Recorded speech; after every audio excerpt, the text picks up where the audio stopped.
Hello.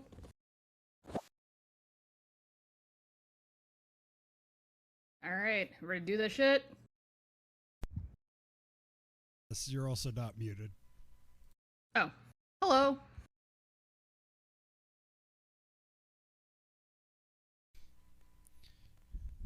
It's Text Adventure Tuesday. Hey. We're totally here. We're here. Everything's fine. This is planned. Okay, so what did how's your day going, J Ram? Oh, my day's going all right. Organizing and packing, packing and organizing. How do moms have so much stuff? Is it like a thing when you become a mom that you just start accumulating shit? Yes. Also, your mom in particular has a lot of stuff. I say this with nothing, truly, but respect, affection, and regard in my heart for both my mother, your mother, and all the lovely mothers out there in our hundreds and hundreds of viewers' audience land. That said, my mom's got a lot of shit. Yeah, yeah, yeah, she does. Er, Speaking both of moms and text adventures, I showed her our playthrough of Violet, and she was delighted, if a little confused. That's awesome. I think she thinks we're famous. We are famous. We have many viewers. I Including actually my had mom. to update our follower goal. Gasp! Yeah, right. We hit our initial follower goal of like 15 followers a couple weeks ago, actually now, which is Hot kind of diggity damn. wild. So thank you. Um it's also kind of awesome to do. Yes, manage stream.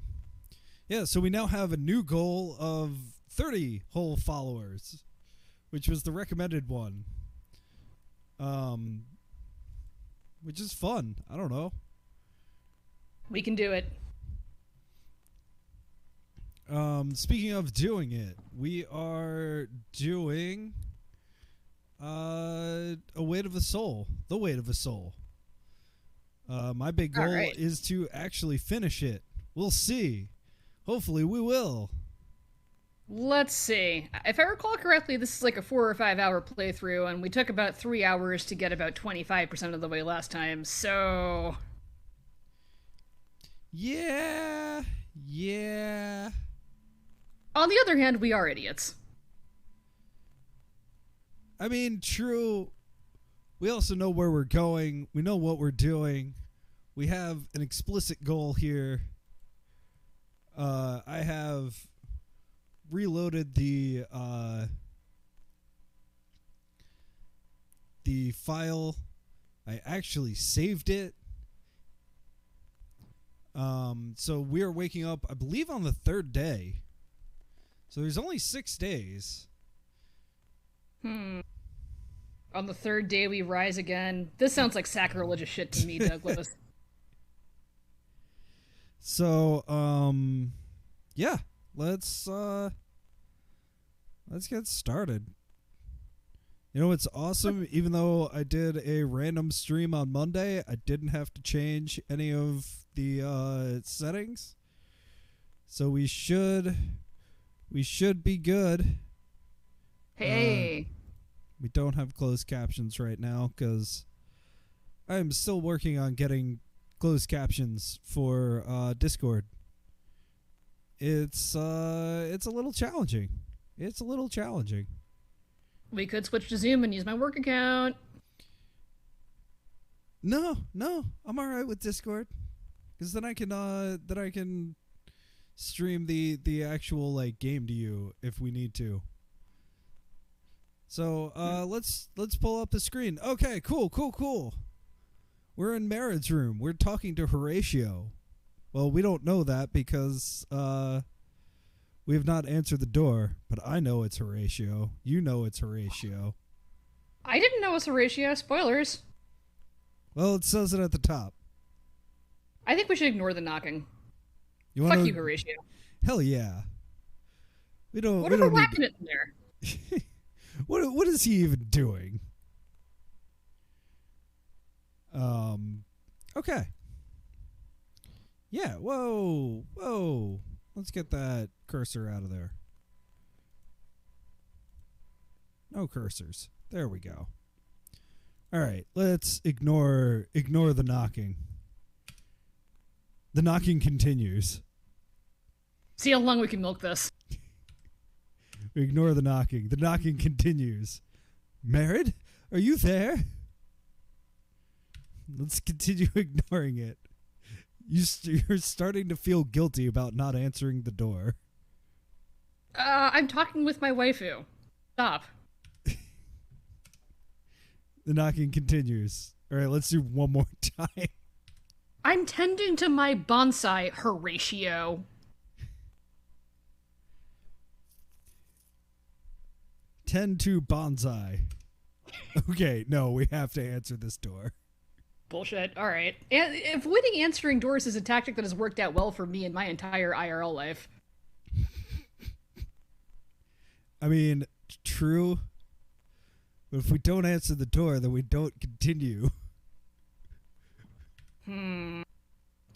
Counterpoint, hunkering down in our nice safe room is the best place to be during this pandemic, which is surely about to sweep the city. Alright, fine, answer the fucking door. You clamber out of bed, throw on your jacket, and shuffle up to the door. We can look through the people, we can ask if it's Horatio, we can just say, what is it? Or we can just open the door. To be fair, we're doing a good girl run. Precisely the point that I was about to make. Viewers, occasionally my lovely co-host and I will decide to do an asshole run and just pick the meanest dialogue options. No, this Marie is a good girl. Let us open the door. We're not even going to question, we're just going to open it. A twist of the latch reveals a Horatio who looks as tired and disheveled as you are. Marie, so you do live here. He looks relieved. Marie, listen, there's been trouble. Dr. Cavallo wants you to come down to the clinic as soon as you can. We can ask what's going on. We can figure out what kind of trouble it is, or we can just say, I'll be there out of a sense of duty and trust of Dr. Cavallo. With trouble right down in the clinic. With a capital T in that rhymes with a P and that stands for plague. Yes, plague. I'm muting you. Love you too, bud. Let's ask what kind of trouble it was. You're wide awake now. Trouble? What kind of trouble? Big trouble, Horatio grimaces.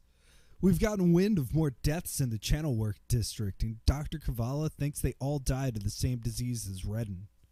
People are saying it's an epidemic. Oh, Primes. I know. Oh, boy. Come down as soon as you can. The doctor will fill you in. Horatio disappears down the stairs. You hurry through your morning routine and slip your boots on. Something that I found out when I was learning more about this game. Do you know what the setting of this game is supposed to be? Or is, actually. I do not. It is a homebrew world for the author's Magic the Gathering deck. I love that so much. I think we're going to see more and more of these as the years go on, because I am almost sure I've said this on the stream before, Disco Elysium is the same deal. The reason that world feels so fleshed out is because the author and his buddies spent 10 years RPing it and building it out. Oh, that's wild. I didn't know that about Disco Elysium. Game of the century. Kim Kitsurugi is the single greatest fictional character ever written. Please play it. I have started it multiple times with the same build. And yes, Ooh. Kim Kitsurugi is amazing. And yeah. If I may digress, something which is entirely against the stream of this podcast, or the stream of this thing that we're doing here, If you had told me that my favorite piece of character writing in recent years, just generally, not even in games, would be the sidekick in a fucking RPG about communism, I would have been like, okay, yeah, possibly. But it's very, very good, though. Oh God, it's only day 2. Okay, let's slip some boots on and move forward. Let's rock. All right, we have looked at everything in here. The only door leads back downstairs towards the atrium. Your bed is at the end of the room beside the window. I don't think we Is there anything we need to grab in here? I don't think so. All right. The bed does look warm and inviting. Let's go. All right, down. We're at the dormitory block. Nothing here. Everything we have seen before. Years of verdigris. Exit the building to the south. Some pigeons fly overhead. Ha! Didn't get them all. Let's go to the clinic. To the west. Dr. Gvala and Horatio have been busy this morning. You spy fresh cups of tea beside the makeshift bed and plates with crumbs that Horatio is in the process of tidying. Dr. Gvala, for her part, looks up from a newspaper as you enter. Marie, has Horatio told you what's happened? No, he just told us there was some trouble and refused to elaborate, the dick. More deaths? She passes the newspaper to you. Take a look at this. Doctor found dead in his own home. Dr. Arturis, the renowned pathologist of the Channel Works district, was found dead this morning. Black blood was observed running from his eyes and mouth, a symptom shared by several patients he had recently received. Dr. Justinian, who discovered the body, expressed fears that his colleague's death could mark the beginning of a dangerous epidemic. A chill grips your spine. Dr. Cavallo nods grimly. Our suspicions have proven true. Redden was the first of many. More than that, Dr. Arturis himself is among the casualties. Oh no, not Dr. Arturis.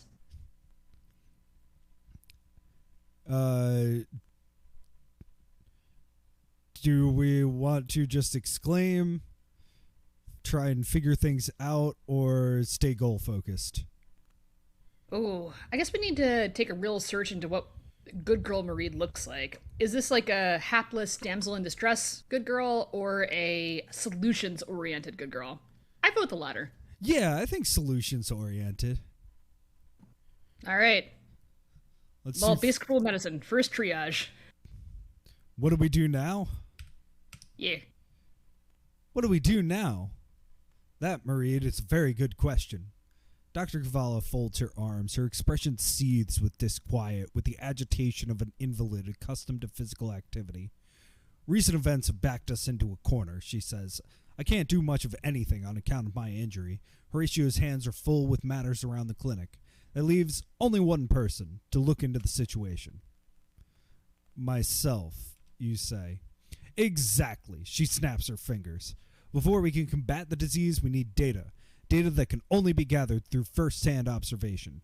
You've proven yourself to be dependable and resourceful. You have enough medical expertise to make informed judgments. It will have to be you who investigates this series of deaths. You consider your words carefully. I do love some of these choices. Like, does it have to be me? Yeah, real convenient of you to get stabbed by an assassin just when your investigative abilities are most needed. Yeah, I do love that Dr. Kavala is like just a little shady. Look, man, when you work in the slums, when you're a street medic, as it were, you learn to look the other way. Let's learn about Dr. Arturis. All right, can you tell me anything about Dr. Arturis? She sighs. Not much, I'm afraid. Dr. Arturis was from before my time. I'm familiar with his corpus of work, of course, even met him once or twice in a professional capacity. But he was a reclusive man and rarely involved in everyday affairs. Try asking Dr. Justinian instead. He's had more contact with the man than anything else. Do you think Dr. Justinian can help? Let's see. Dr. Kavala nods. He likely can. At minimum, he can give you a better picture of the events that led to Dr. Artoris' death. Beyond that, he's now the only other qualified doctor in the district. He'll be a useful ally if we are to contain the disease. Where should I begin? Because genuinely don't know. Exhaust that dialogue tree, honey. You can begin by examining the bodies, Dr. Kavala says. He'll be in his clinic. I suppose it's Dr. Justinian's clinic now.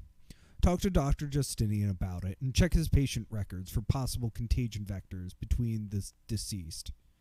It might also be worth asking Zuaro about his brother's associations. See if you can find any correlation between the patients so far. With any luck, we'll uncover the source of the outbreak. What should I look out for? Our goal is to combat the disease, Dr. Kavala replies. We need to determine the means by which it's transmitted, whether it is endemic to a particular area or spread by contact, or something else entirely. Once the transmission method is determined, we can take measures to isolate the disease and find a cure. I'm on it, Doctor. She nods. Remember, talk to Dr. Justinian and the Turris Infinita. Investigate all the deaths that have occurred so far. If you find a connection, we can isolate the transmission vector and quarantine the disease. Got it. She holds up a hand. Before you go, I have a couple things to give you. First, Horatio, would you fetch me a pen? The pen is delivered. Dr. Kavala signs a small piece of paper, then seals it with a sigil brand and hands it to you. This is my signum, she says. It's proof that you're acting on my behalf for anyone who asks. And another thing. She has Horatio retrieve a sleek instrument from her desk. It is orichalcum, threaded with tiny magnification lenses, and your eyes widen as he places it in your palm. Yes, Mareed, she smiles wryly. Since you'll be dealing with a lot of dead bodies, you can borrow my endoscope for this investigation. Just promise me you'll return it in one piece. I'd hate to take the cost out of your next paycheck. I understand, Doctor. She squeezes your hand. Good luck, Mareed. I'm counting on you. You step back and put the endoscope in your pocket. The endoscope can be used to look inside narrow pathways. To use the endoscope, put it in the object you wish to inspect. Okay. All right.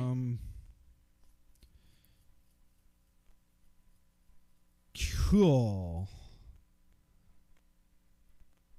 I've still got a sense that those pigeonholes and the notes and diagrams and such are going to be useful for our research later. But this game is so tightly constructed that I am the kind of player that if there is a large sign pointing to the south door that says, "Open me," I'm like, fuck you, I'm going to look at those cobblestones. I'm going to look at the ceiling. I'm going to look under the table. I'm going to take the door to the west and see what's in there first. This game, I feel like it is constructed well enough that the signposts are very well put, and we're going to get to all of that stuff later because the game will make you do what it needs you to do. Which sounds, as I'm saying that, maybe a little prescriptive. I mean it quite the oppositely. Yeah, no. I mean, what's wild about this game is that it both rewards you for looking at all the different things, and also is like, no, just go this way.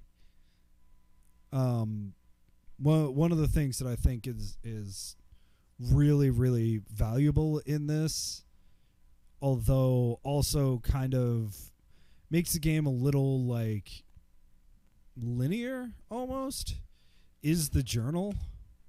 Mm-hmm. But also with the journal, like, look at this, like,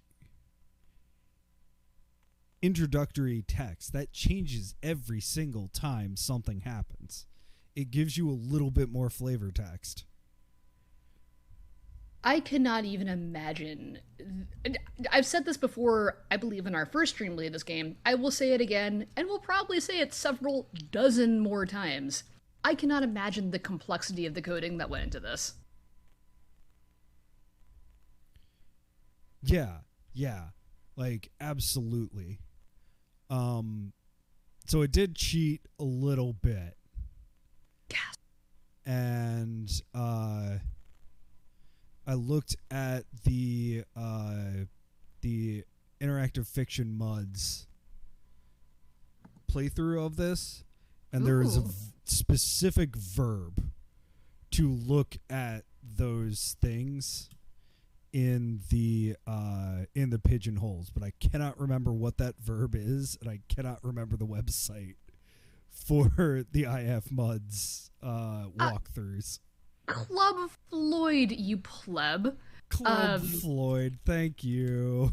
But also, again, we're gonna need to do that at some point. There's no need to do it now. Right now, we need to go do whatever the hell it is Dr. Cavallo just told us to do. Okay, sounds good. So Dr. Cavallo told us to go to the Turris Infinita, which is east of the Terminalis Junction, as I'm looking at this amazing map. So, okay. Do we want to check out the mortuary here before we do that? Yeah, we're in the location. Why not? Nothing of great use. I'm sure we could open up a bunch of labeled niches.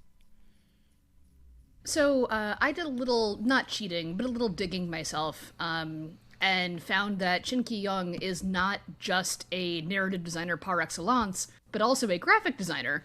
To which I say, bye. Damn you. Damn you to hell. You're not allowed to be a double threat and good at both of these things, you jerk. By which I mean to say, this map is absolutely gorgeous. If you are listening to this without looking at the feelies that the author has provided, go look at the feelies. They're gorgeous. Yes. They just are. What's the other feelies other than the map? Just the one. Sorry, I'm using feelies in general term, but the map is pretty fucking impressive by its own. Yeah, let's, you know what? I don't care.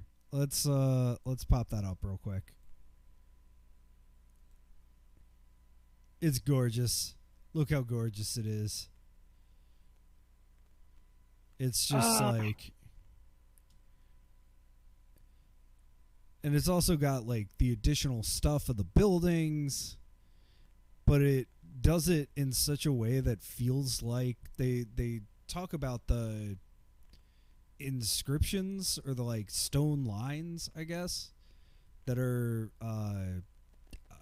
alchemical lines, I think is what they call it. Ley lines. Ley lines, yes. Through the whole city, and I think it's actually only this one time that I noticed that these are actually buildings. I always assumed that they were just ley lines.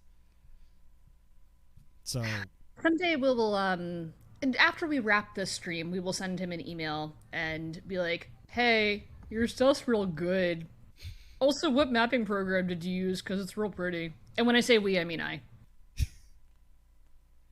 I'll make sure to have it up on the YouTubes, which we put up a lot of games that we finish if we're proud of the streams or if we remember to actually have our microphone up. So definitely check that out. Look for that on the YouTubes. It was only the once, my friend. Don't beat yourself up. I mean, there have been the one that I did of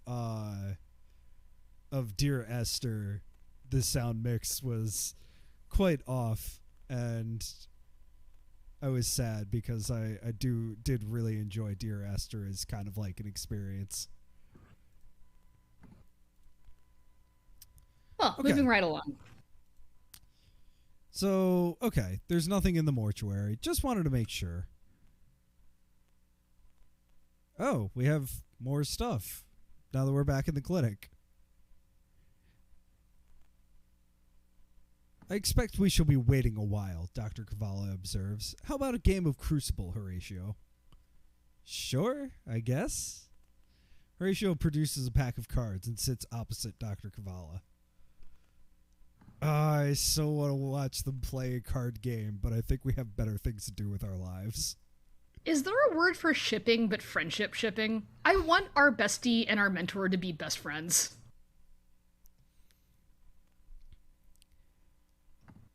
What's kind of great about the fact that I played this so long ago is that I remember that there is so much deep characterization, but I do not remember what happens.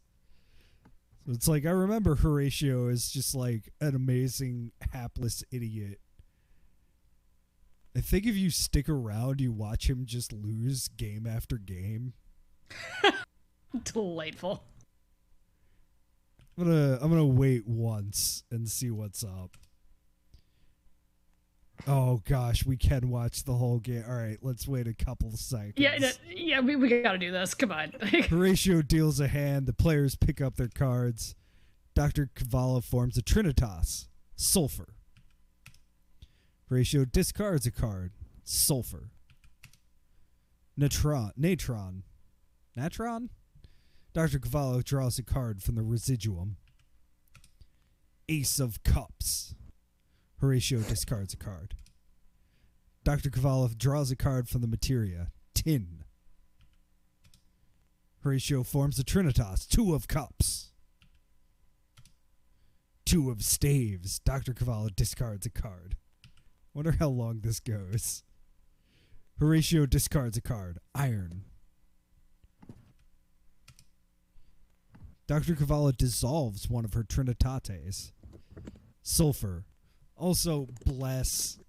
I'm glad someone remembers their, oh gosh, what's declining but for nouns? Declination?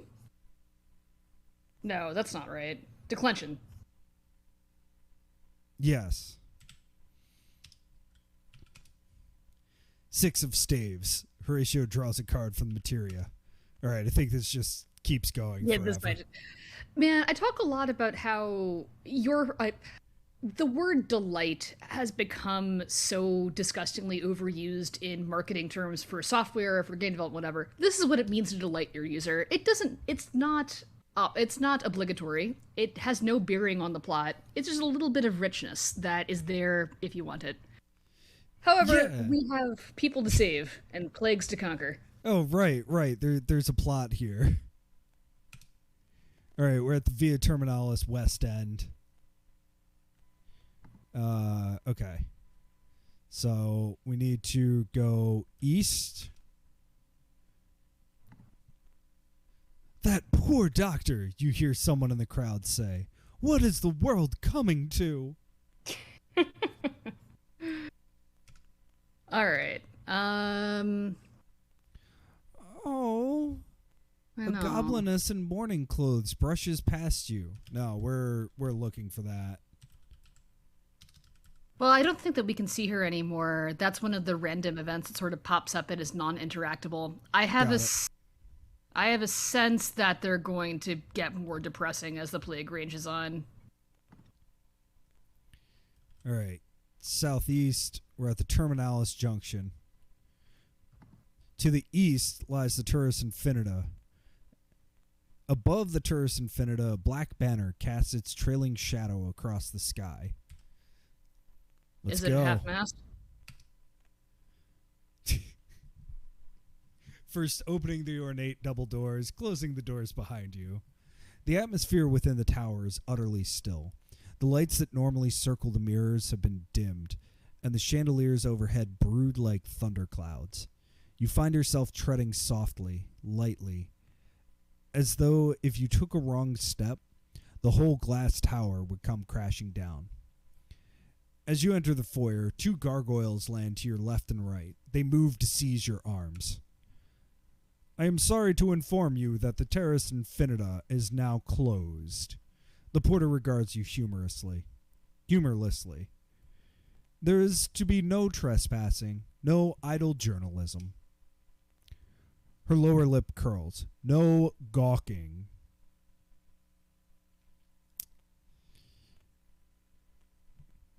We have friendly, questioning, and goal-focused.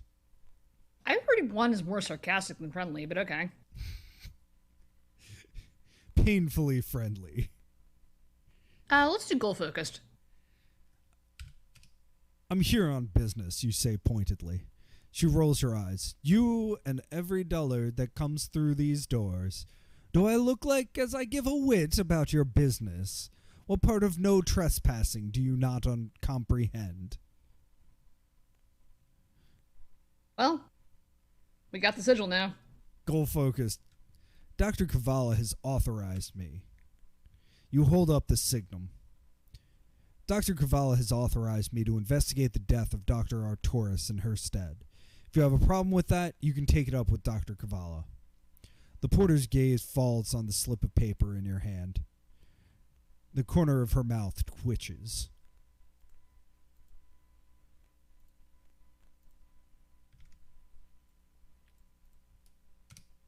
Is that so? She says.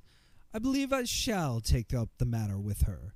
Thank you for the kind offer, and do inform the good doctor to arrange a meeting at her earliest convenience.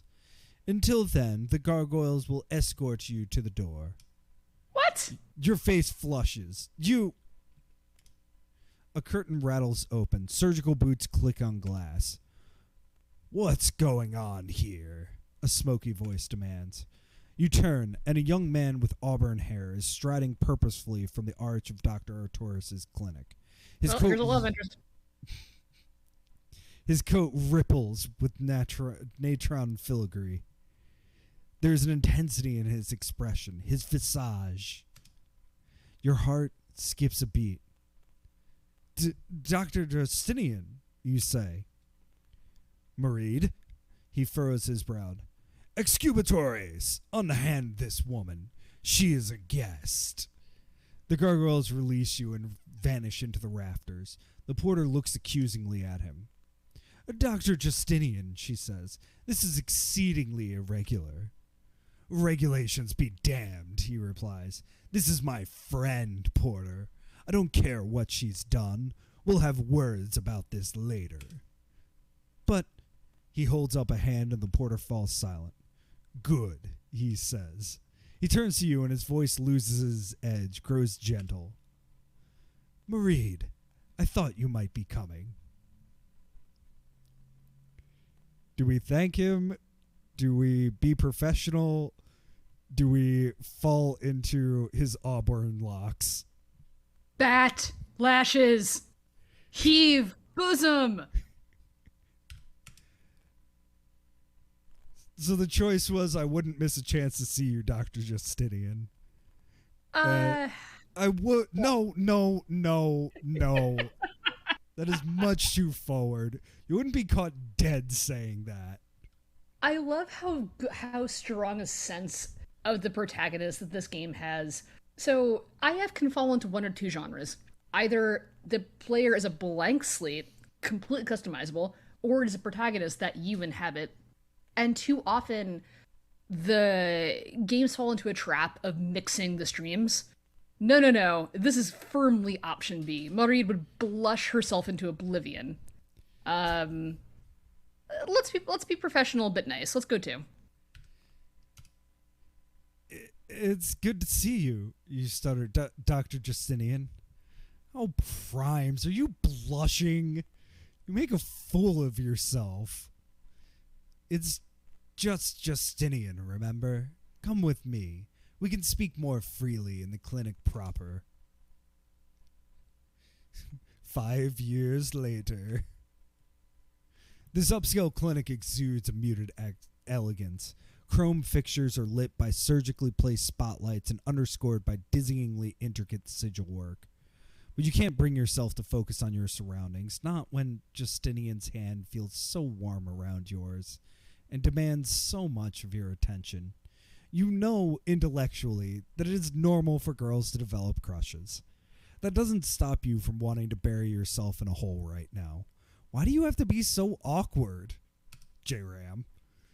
Justinian leads you to a coffee table and gestures to one of the armchairs.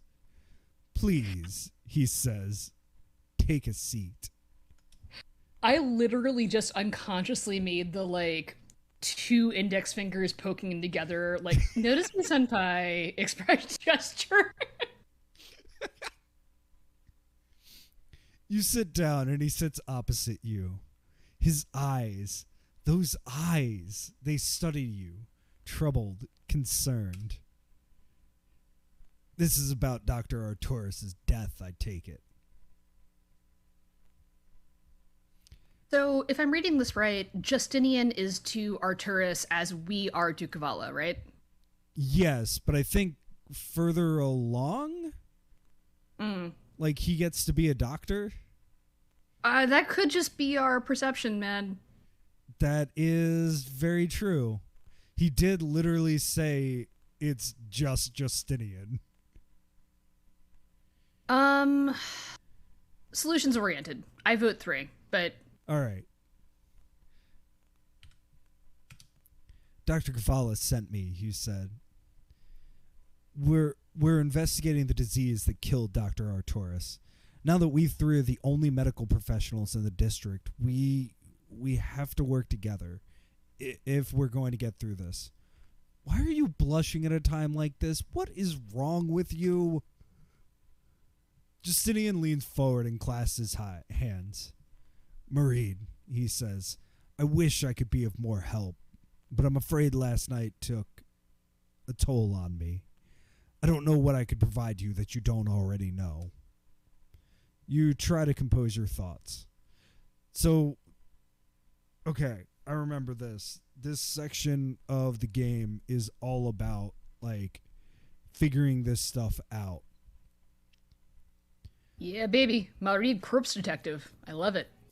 Also, I recall this section as well, and I remember playing this for the first time and thinking to myself, holy shit, this does something so interesting. I won't spoil it. I want to see if you notice it first, although you probably have already seen and noticed it as well. But when it hits you, you're like, damn, it's so subtle and well crafted and good. I don't remember offhand what it would be. So I'm excited to find it. It's not in this dialogue tree. It's in the scene, I believe, a moment or two from now. And it's more of a game design thing, not a narrative thing. But anyway, so it sounds like we need to kind of just exhaust this dialogue tree. So, All right. body to patients to disease, then? Yeah, that sounds good. Can you tell me how you discovered the body? He shakes his head. It's all a blur. Dr. Arturis had cloistered himself in the back of the clinic. I was instructed not to disturb him. He seemed fine when I left in the evening. It was only when he didn't turn up for work this morning that I thought... You thought something might have happened? Exactly. Justinian looks at his hands. When I called on him in his domicile, the disease had taken him. What are your thoughts on the disease? What are your thoughts on the disease? I do love this, like, little stutter that is written in here. Like, it's not quite like sort of a cheesy anime stutter. It's like, I don't know, to me, more like Mareed has deep thoughts and sometimes gets lost like mid-sentence. I mean, some of it's like just unable to flirt, but I'm sure neither of us would know anything about that. oh yeah, not at all. Yeah, Oh yeah, go ahead. It does it I think it's 50-50. It is a little Marie does have thoughts and she is a kind of awkward enemy schoolgirl, but more importantly, both of those things feel very earned. She's not presented as just a Oh, Senpai, me. I wouldn't know anything about this disease. She's presented as a highly competent medical trainee, but she's in a very overwhelming situation right now, which is about to get more so. Yeah, yeah, absolutely. A serious cast comes over Justinian's features and he pauses before speaking. I know that it is dangerous, Mareed. It has killed so many in a mere days. Not even Dr. Arturus was safe, and he was the most cautious man I ever knew. If you plan to investigate this, you must be careful, Mareed. Very careful. Ooh, we have new things in the dialogue tree. Good God, even the. I won't get too fangirly over this, Oh, but please, this fangirl. this kind of branching reactive dialogue tree is hard enough on its own, let alone all the other different complicated things going on in the narrative design of this game.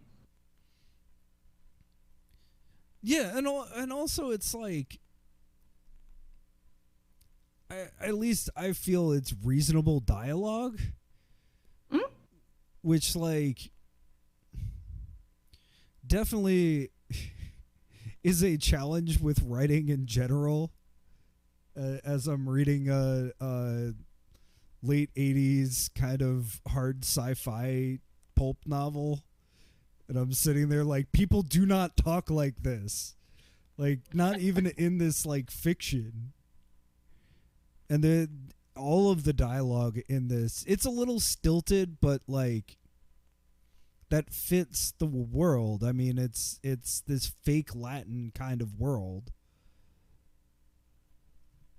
Yeah, every character we've encountered so far has more or less acted and spoken like a reasonable person. That sounds like a low bar to clear, and it is, but you'd be surprised at how many IF works don't clear it. I mean, how many games in general? Like I love Fallout. I love even bad Fallout. Like I'm down with the way that people talk in a game that is a lot of talking. You know, whether it's the old Fallouts, which no, they're not better about it. They just have a different way of doing dialogue. Like, you know, one of the few games that I think does that really well that's not IF per se is Hades, which I just picked back up and I refuse to let own my life. You know, where everybody talks with a voice that makes sense for the character. And it's not even like that's how people talk. That's just how, yeah, okay, it makes sense in this fictional world that like people talk this way. It is a little irritating how good the character writing in Hades is, isn't it?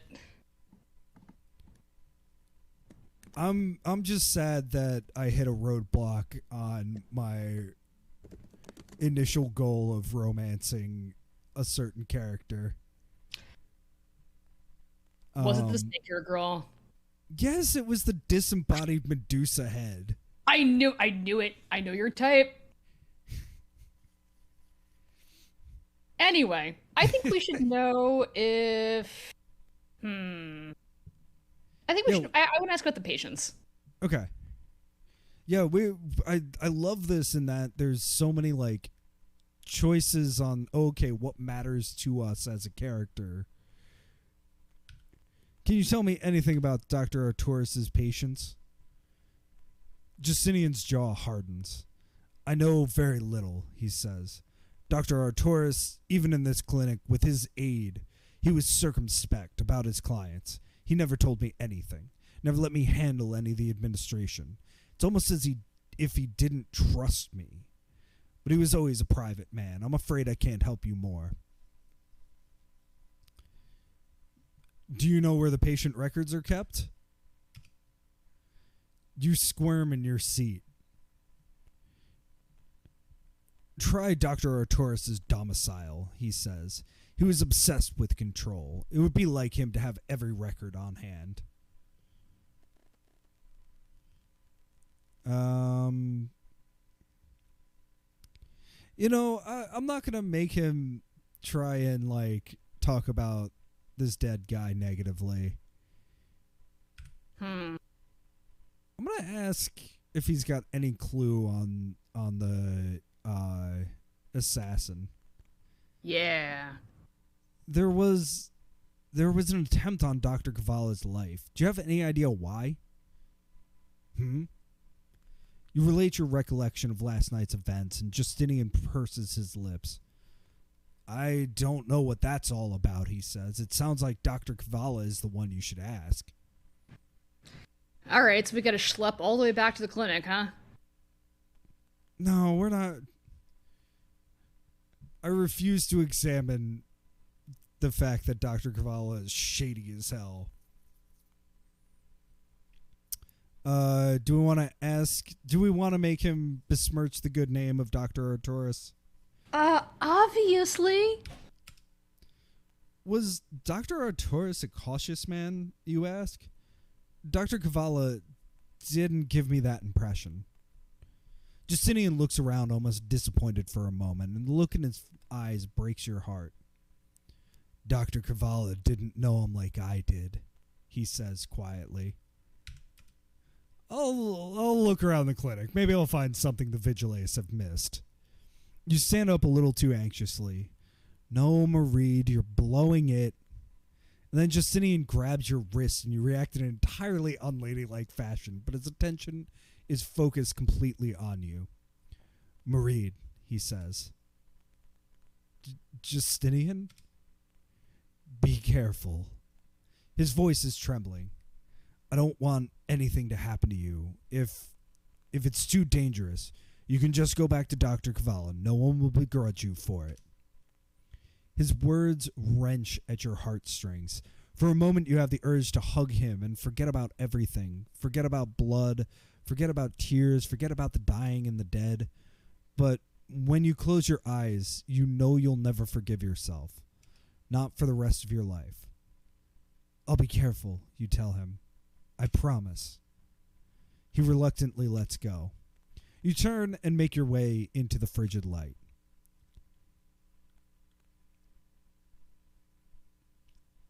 A Vigiles examiner and his investigators are huddled around a group of tarpaulin-covered bodies. Beside them, Justinian sits at a coffee table, brooding. Let's talk to the investigators. Wait, do we want to talk to the investigators or the examiner? I imagine that they're probably just goons. Let's try to talk to the examiner. Let's look at the examiner first. Maybe examine the examiner. The Vigiles examiner appears to be the one in charge of the team. He looks surprisingly human if you discount his quivering mustache. Ex-mustache?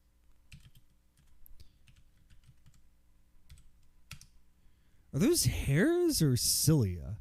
It's not polite to ask. Oh, this just opened up a lot of questions about this world that I don't think the narrative is prepared to answer for me. Yeah, I do love that this, mutant thing is just happening. It's just there, it's a fact of life, and, it's a little uncomfortable. That to me is, just wild, honestly. Are mutants allowed to be cops in this world? Yeah, I think so. Well, they're allowed to be bartenders, I know. Okay, let's talk to the examiner. Yeah. Talk to examiner. You approach the team of Vigiles, signum in hand. The examiner's cilia twitch as he looks you over. Examiner Velox, he says, Channel Works Division. And who might you be? My name is Servitor Mareed Orfea. You reply, I'm here on behalf of Dr. Kavala. I need to study the bodies so we can develop a cure for the affliction. The Jus Medici, he nods. Very well, servitor. You may inspect these bodies at your own risk. Do not damage them, however. We are considering the possibility of quarantine, and they may be used as evidence in the tribunal. We going to be questioning or just... Well, when we start poking around in the bodies, I imagine that things are going to get a little hairy, so maybe we should try to get some background first. Okay, what you thinking? I want to know about this tribunal. Tribunal? Examiner Velox taps the pin on his coat. We are here on behalf of the district councils. At this very moment, a hearing is underway regarding measures to be taken against the disease. You mean quarantine? Indeed. His mustache bristles. If there is even a possibility that Dr. Justinian's fears ring true, it is imperative that the spread of the disease be contained, if not within the Turris, then within the Channel Works district. What is the Turris again? The Turris is where we are right now. It's this like really, really big spire, if I remember right. Gotcha. Yeah, we need to tell him that the disease isn't confined to the Turris. He needs to know it's a public health issue. The disease isn't confined to the Turris. He frowns. Then the situation is worse than I had imagined. We must quarantine the district in the name of the public good. Are we going to promise or are we going to be honest? Let's be honest. Yo, I'm going to stick this thing in a body. I can't promise anything. I can't promise that I won't damage the bodies. What if I need to perform a dissection for more information? He shrugs. In that case, I cannot promise that you will be allowed to examine the bodies in the first place.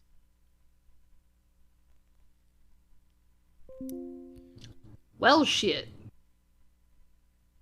Yeah, are we gonna try and figure this out? I mean, Justinian seemed to be super into us. Yeah, let's lean on Dr. Justinian. Dr. Justinian will vouch for me. Examiner Velox inclines his head. You must understand, servitor, that this is a district-level matter. I respect Dr. Justinian's opinion of you, but even his authority does not stretch that far. All right, let's just lie. Fair enough. Fine, I'll do as you ask. He nods. I'm glad you came around. To business, then, if you'll follow me. You follow him to the slab where he draws back the tarpaulin. You recognize Dr. Arturus, but there are three others. A man dressed in finery, a man built like a fighter, and a reedy young woman. All have black stains around their mouths and eyes. Here are the 4 victims of the disease, Examiner Velox says. We've made some preliminary investigations into their identities, looking for identification on the bodies, cross-referencing against our records, etc. What can you tell me, you ask? The man on the left is Dr. Arturus. I see you're already familiar with him. Very good. The one beside him, the well-dressed man, is Creditor Nakarat of the Furopolis Securities Exchange. He's rather well known in certain circles of society. Has been implicated in some fraud allegations, but nothing concrete. What about the other 2? Examiner Velox furrows his mustache. They're more of an enigma. They carry no identification. They are not in our records. We believe that they were unregistered criminals hiding in the shanty quarter. According to our contacts, they match the description of Sal and Piper, a villainous duo of some notoriety. They were underworld enforcers and not well particularly liked. You consider the facts before you. I think we need to look at the bodies before we talk to them. Yeah, of course. I would ask... Let's ask to obviously they died of the same disease. Actually, yeah, no, let's keep investigating. Let's go poke around and then see what Velox has to say. All right. By Let's the way, oh, I'm sorry. I'm really enjoying the light but apparent Multimario kind of characterization of Velox. Very good. Please continue. We'll see how long I can keep it up.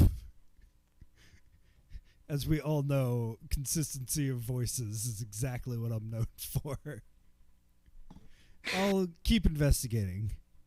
Very well. I will be here if you have any further questions. You step back and Examiner Velox returns to his work. Okay. Who do we want to look at first? Um, hmm. So I guess what the narrative is telling us so far, so Nakarat is above the board, the kind of guy who could go to a regular clinic, but might be a little sketchy, which seems to indicate to me that Sal and Piper are the points of the origination, and it started down in the underworld somewhere, given that the first victim, Redden, was a goblin, right? Yes, and one who seemed to be gainfully employed and relatively normal. Let's check. I mean, it really is at this point kind of a choose your own adventure. I don't think that examining anything is going to cut us off from anything else. So start with the doctor. Yes, but first, I want to look at Justinian from afar. Ah, those eyes. His eyes are dark sunsets. Oh, what please oh, okay. I was like, oh gosh, is this going to be one that's just like a cycle of just swooning over this guy? All right, let's look at Arturus. And the reason why I'm thinking that is because we'll probably get the most like meaningful information about the disease and not like, oh, he's got, dirt under his fingernails that matches the banks of the whatever. Yeah. This goes under remarked in criticisms of this game, but as much as a kind of open world-ish plague narrative RPG, this is also a very good detective story in the tradition of Toby's Nose. There is clearly a lot of thought in the cluing and a lot of Agatha Christie being read here, and I, for one, appreciate it, my friends. Yeah. So we approached the body. The first time you saw Dr. Arturus' face was in De Historia Medica, your first year medical textbook. You still remember it, sharp, black and white, with a jaw like the edge of a knife. You were nervous when you first moved to the Channel Works district to meet the famed pathologist in the flesh. But the man who you met that day was smaller somehow. His features, so arresting in his youth, had crinkled under the burden of years. He did not look you in the eye when he shook your hand. His time is past, Dr. Kavala had said afterwards. He hardly practices these days. The body laid before you is gaunt, almost pitiful. The sleeves of his natron coat are completely soaked in eerie black stains. His glasses are stained opaque and his mouth is frozen open in horror. Oh, God. You could examine Dr. Arturus' head, his torso, his arms, or his legs. Start from the bottom, go to the top. Looking at the head, death has not been kind to Dr. Arturus. The black blood from his eyes and mouth has seeped into his wrinkles, crisscrossing his face with a spiderweb of decay. His mouth is wide open. It occurs to you that you could put your endoscope in and look around inside. Yep, Well, totally normal thought. put endoscope. You know what? That might be the like first strong like doctor instinct that has been written in here, in the sense of like, other doctors that I have met have been like, "Yep, you could just put an endoscope right up in there. Take a look around. What's in there? Who knows?" Put endoscope in mouth. You insert the endoscope into Dr. Arturis's mouth. And I love that these are different rooms. That is cool. So that is the thing that I was talking about earlier. The very first time I played this game, and I think this actually might have been around the point where I said, "Holy shit, I have to send this to my buddy." This is so technically finicky and delicate, yet so effective. Creating literally rooms inside of bodies for the perspective, for the reticule to wander into, is a very, how do I say this? Easier said than done, number one, but when it's done and it's done well, it is incredibly impactful. It's interesting. One of the things that that other people do that I might start doing with like some of the like earlier games that I play, but apparently there's auto mappers that you can use. And Oh yeah. this game in particular is like absolute hell on an auto mapper because there's only so many locations, and you know, you do a lot of this. Yeah, there's no other way to get to the mouth except by using an item on the mouth, and then you're instantly transported there. So it's not like there's like an exit or an entrance or something like that to like draw a line in the, you know, colossal cave style auto mapper. Yeah,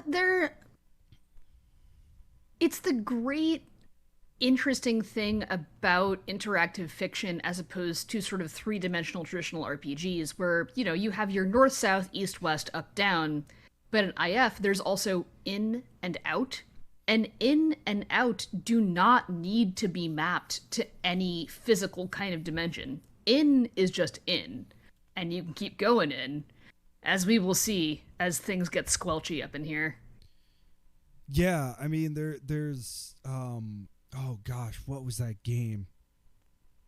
Uh do, do, do. Totally worth actually looking up because it was an interesting game. Yeah. Beyond the Tesseract. This was the way, so the initial map was like relatively small. It was maybe like 10 rooms, and then you would use this one of the items to push into, like, so it's like based on like higher physical dimension kind of geometry. Girl, baby Everett's a metal angle. I know what Tesseract is. Yeah. So like you would push through to a different higher dimension to go do a puzzle and then pull back away from it.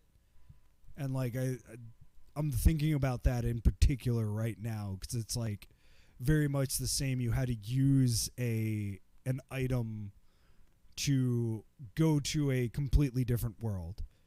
This world is a mouth, and it's a cavern ringed with tombstones. The cavity glistens black. The capillaries are visible behind the membranes, diseased and withered and creeping. It is almost impossible to distinguish blood from shadow. Light streams in from outside. The pharynx lies further in. I guess in. You descend. A tunnel splitting, twisting darkly. Fleshy folds press inward, tight bundles of muscle and cartilage frozen in black ivy. The esophagus is blocked by the epiglottis. You can only descend through the larynx. Should we head back and look at those capillaries? Oh, yeah, maybe.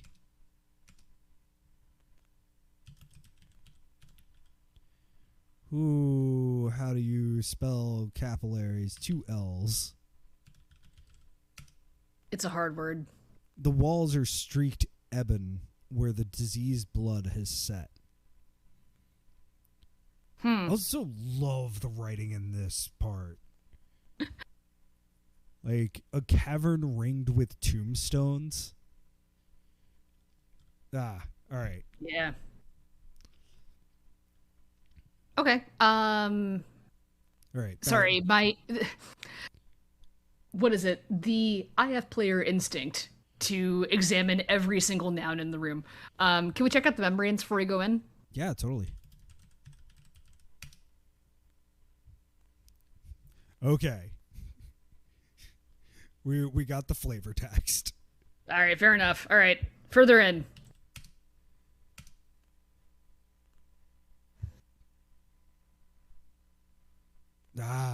Sorry. Just rereading this.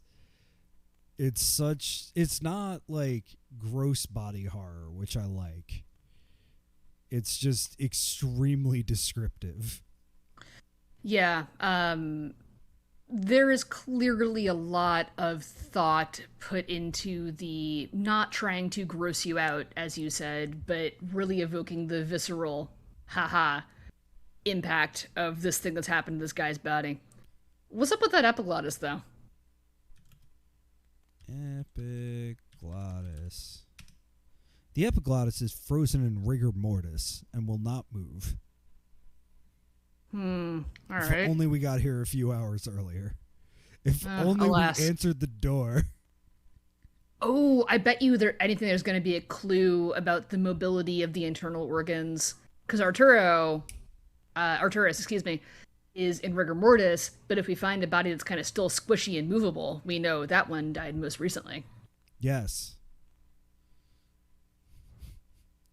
All right, let's head down. Arturo, I'm like, this is not Sliders.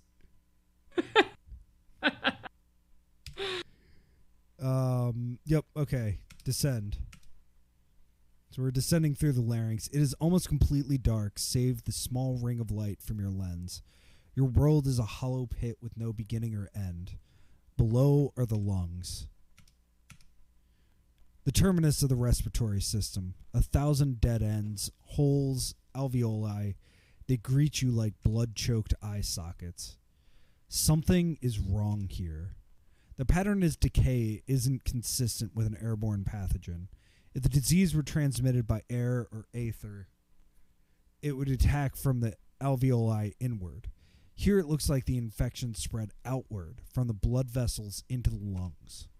Further on, you see the cast-off tethers of Dr. Arturus' animus still lingering in the etheric wave, but the skeins are fragmented somehow, different from the textbooks. X those skins.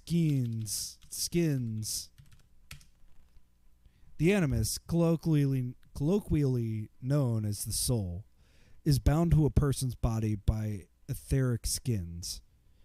When the body dies, the skins are loosened, and the animus drifts apart from the corpus. Every first-year medical student knows that. Here, the anemic skins were not loosened. They were ripped apart. You can see auroral fragments flickering in the halo of your lens light. They shine weakly, painfully, unable to fade away. What are you looking at here? What kind of disease attacks the soul? What?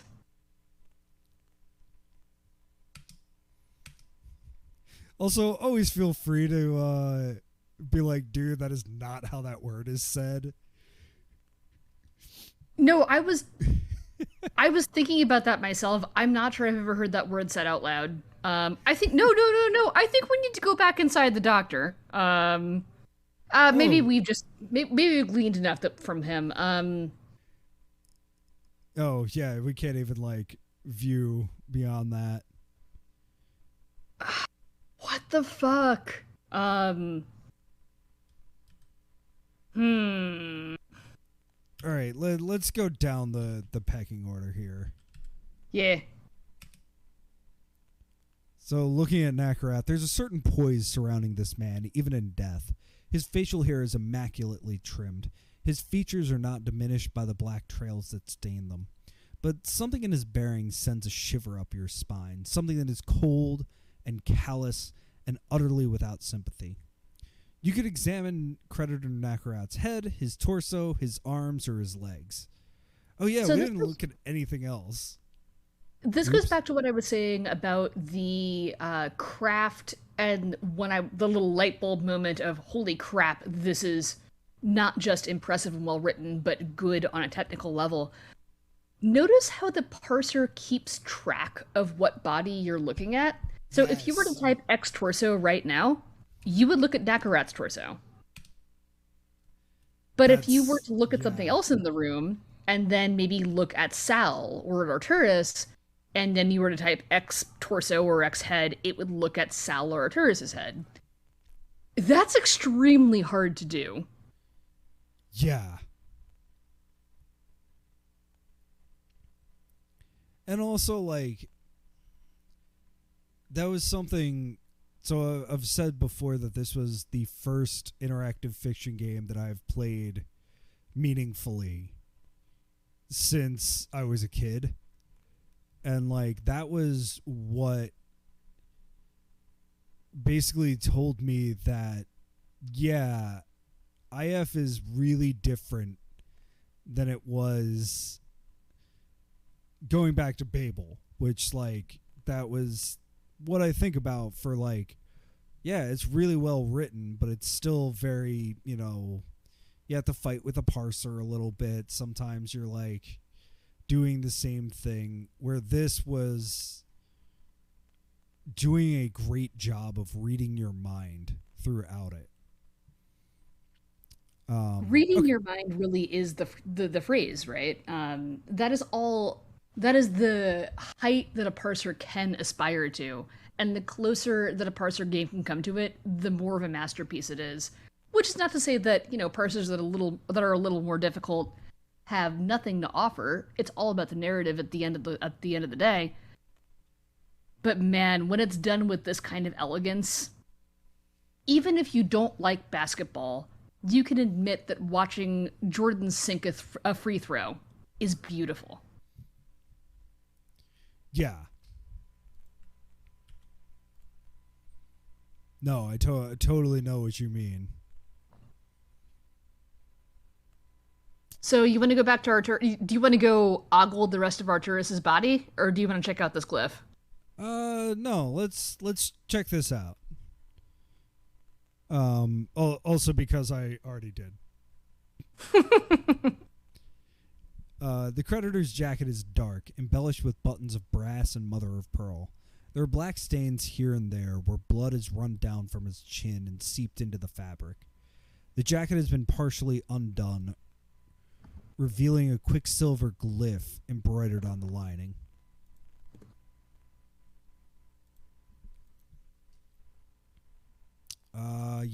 Yeah, what's this glyph? I want to see the glyph. Give me the glyph pic. It appears to be a glyph of recording. Although it has suffered partial bloodstain damage, it still appears to be functional. You could listen to it if you wanted. And, like, this is also, like, pointing in that same, like... It doesn't feel handholdy for it to, at this moment, go... Yeah, you could listen to it. And, hey, there's your verb. Mm-hmm. Like... Where... And some of that's, like... You know, and I've talked about this a couple of times, like, you only had so many characters that you could put on a disc. And it's like, yeah, you know, you can afford to be less, like, efficient with all of your coding and all that kind of stuff, but it's also just, like, pure characters. You did not have the space to put that sentence. So it's like, it's a glyph of recording. Of course you would think to listen to a recording. but it is 2022, and we can do a glyph of recording.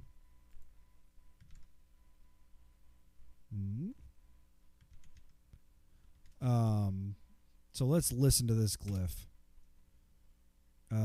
Listen to glyph.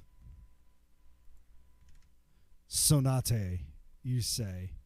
The glyph flickers a glow, coursing with stained quicksilver, and the inscription begins to revolve around the index. So what's a body cam? Yeah, I guess so. For your hospitality, Doctor. A bass voice crackles. I hope you will consider what I have said. There's noise for a few seconds, a clink that sounds like porcelain or glass, an inhalation, the crash of shards shattering. Creditor? You hear Dr. Arturus' voice echo. Are you feeling quite all right? Perhaps we should... The words are drowned out by coughing. You hear the sound of friction on fabric, growing louder and louder. The recording cuts out. The glyph returns to its resting state. It sounds like Creditor Nakarat was taking tea with Dr. Arturus when his symptoms emerged. Take Yeah. glyph. Something is telling me that Sal and Piper, again, were our seed of infection. Look Nakarat. Look torso. No, it's sewn into his jacket. We can't take it. Glyph. Unless we can take his jacket. Take jacket. Take Nakarat's jacket. The jacket is a deadly biohazard. Besides, you'd get caught. I mean, that's fair. You can't just go in the mortuary and start sealing shit up corpses. It says you, okay? All right, is there anything else on Nakarat we want to look at? We didn't look at his head, did we? We did not. Yeah, Like maybe you- shove that scoop in his mouth. Like you, he bears tattoos on his face, but his are in the mode of the Austri rather than alchemical. Alongside his pearl earrings catch the light. His face is framed in pale off-white. Blood runs from his open mouth. It occurs to you that you could put your endoscope in and look around inside. Put endoscope.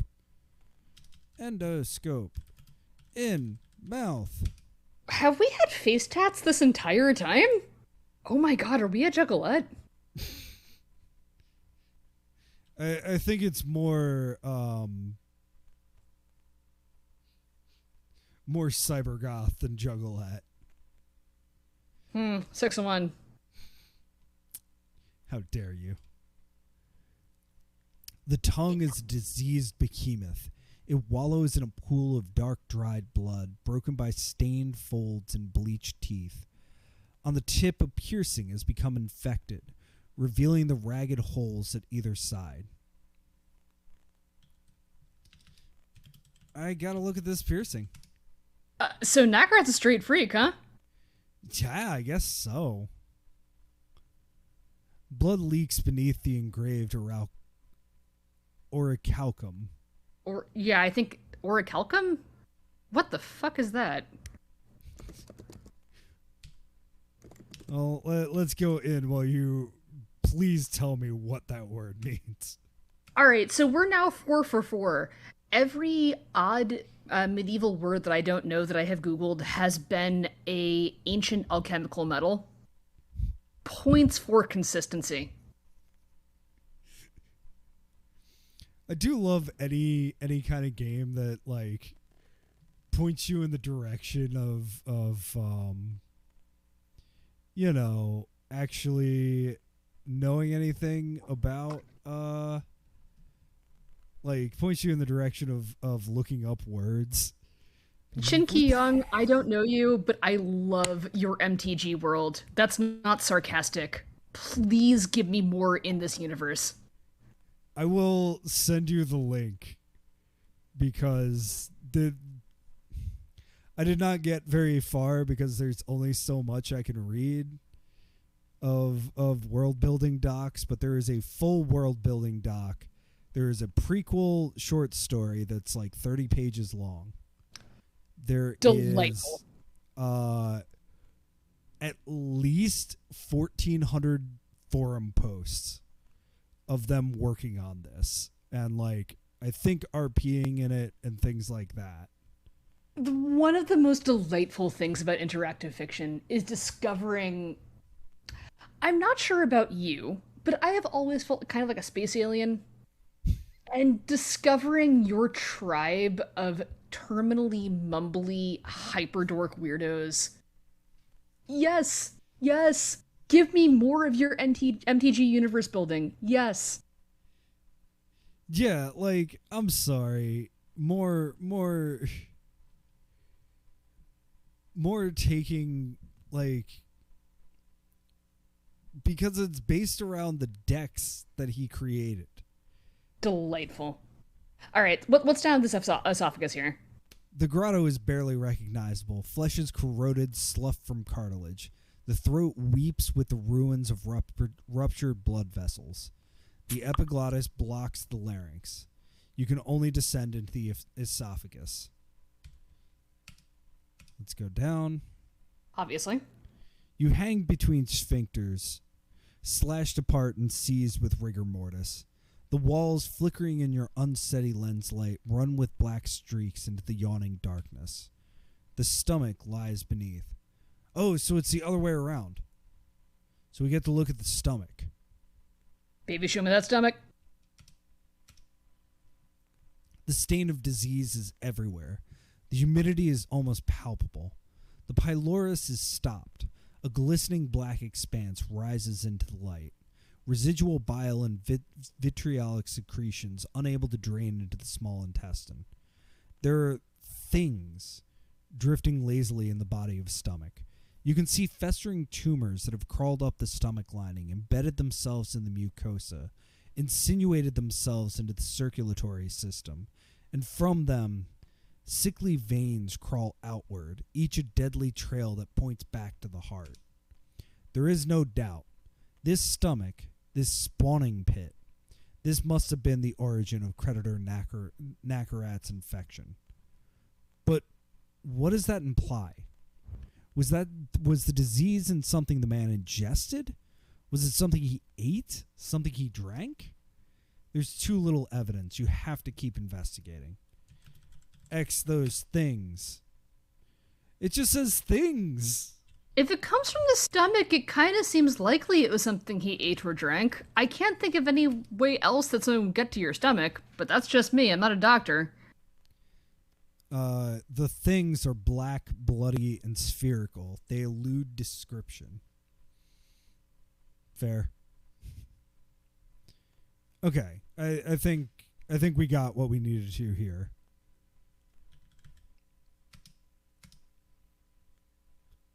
So we have not looked at limbs yet.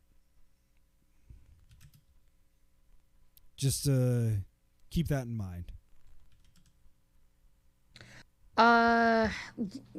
Yes. Let's look at Sal and Piper. Looking at Sal, the man on the slab is muscle-bound, built like a gray longhorn with a countenance to match. His coat has a whiff of sweat and blood. It does not quite conceal the scars that split his knuckles, nor the black lines that crisscross his chest. You could examine Sal's head, his torso, his arms, or his legs. Let's look at the torso. We need to look at the torso of Arturus. Yeah, there are so many bodies and so many parts that we haven't examined. If Sal wasn't a canal man, he had the dress sense of one. His work coat is an intimidating leather mask that could stop knife blades, and looks like it has. Beneath is an unbuttoned shirt, revealing a mass of savage black scars. You notice a bit of metal glinting in his coat pocket. X that metal. Draw back the leather, revealing a pair of knuckle dusters. Wicked-looking implements with holes for fingers and grim stains surrounding the pointed nubs. Weapons like these aren't uncommon in the Channelworks district. Even Horatio used to own a set. One can't be too careful living and working in the less frequented parts of the city. But you don't often see a knuckle duster with a raven engraved in place of the manufacturer's logo. The symbol rings a bell, but you can't quite place it. Oh, what does that mean? Yeah. Can we check our handy dandy journal?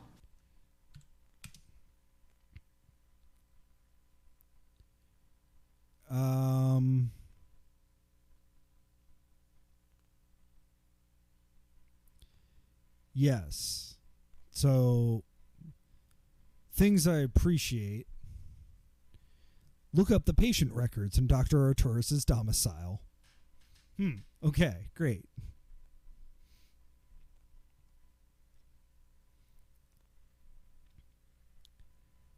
We have notes about the disease, that it's unlikely to be airborne, it can be transmitted by ingestion, it's bloodborne and attacks the animus or the soul.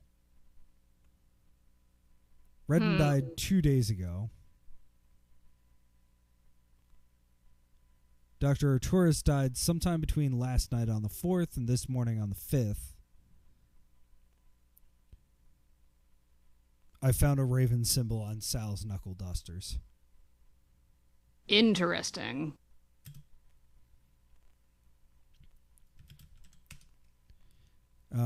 Okay. I want to look at his arms, because we haven't looked at anybody's arms quite yet. The sleeves of his coat are partially rolled up, revealing forearms like barrels. You can see diseased veins, deformed black things that weave and wither under the skin. The sight is manifestly disturbing.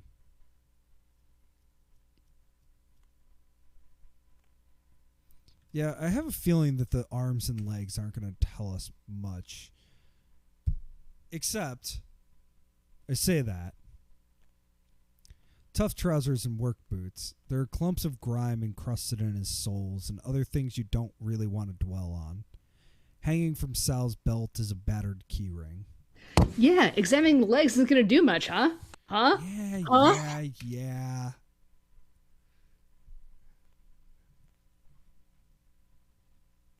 You glance at an Examiner Velux. There's a keyring on Sal's body. Do you mind if I borrow it a while? Well, you are not officially permitted, servitor. But if you believe it will further your investigation, let us agree that my attention is divided, focused elsewhere. Mordallion. Just be sure to return it to the Basilica when you are finished. I will, you reply. Thank you. You pocket the keyring. You think you've learned all you can from Sal's body. You should look for more clues elsewhere. Thank you. That is such great signposting. Thank you. Thank you, games. Thank you, Chin Kee Yong. Thank you. That is all that I ever look for.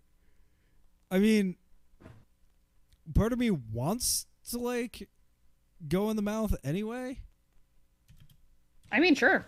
We'll probably get some good gross flavor text. Yeah, put endoscope in mouth. Sal's chin is streaked with black blood from his mouth. This is Rigor mortis has locked his jaw in place. That is wonderful also. So not only is there the sort of tutorial, like, you know, sign or whatever, dialogue box. There's also, fine, you really want to put it in its mouth? No, you can't. Alright, cool. Let's look at Piper. This is where I wish I knew more game design terminology, because the soft locking of player choices that are not in their best interest is a wise and wonderful lesson to learn early on as a level designer. Well, I think about, like, Sierra games, and one of the things that, on the one hand, I love about Roberta Williams' like design philosophy, but also it's absurd, is the fact that she's just like, yeah, go right ahead. Go right ahead. All right, you died. Cool. It is like 1986. Save systems are real janky. Welcome back to the beginning of the game. You won't do that again, will you? Yeah, that's a sorry, go. There was actually so RetroPals streamed a bunch of Chemco games. Who is this like not shovelware, but like overly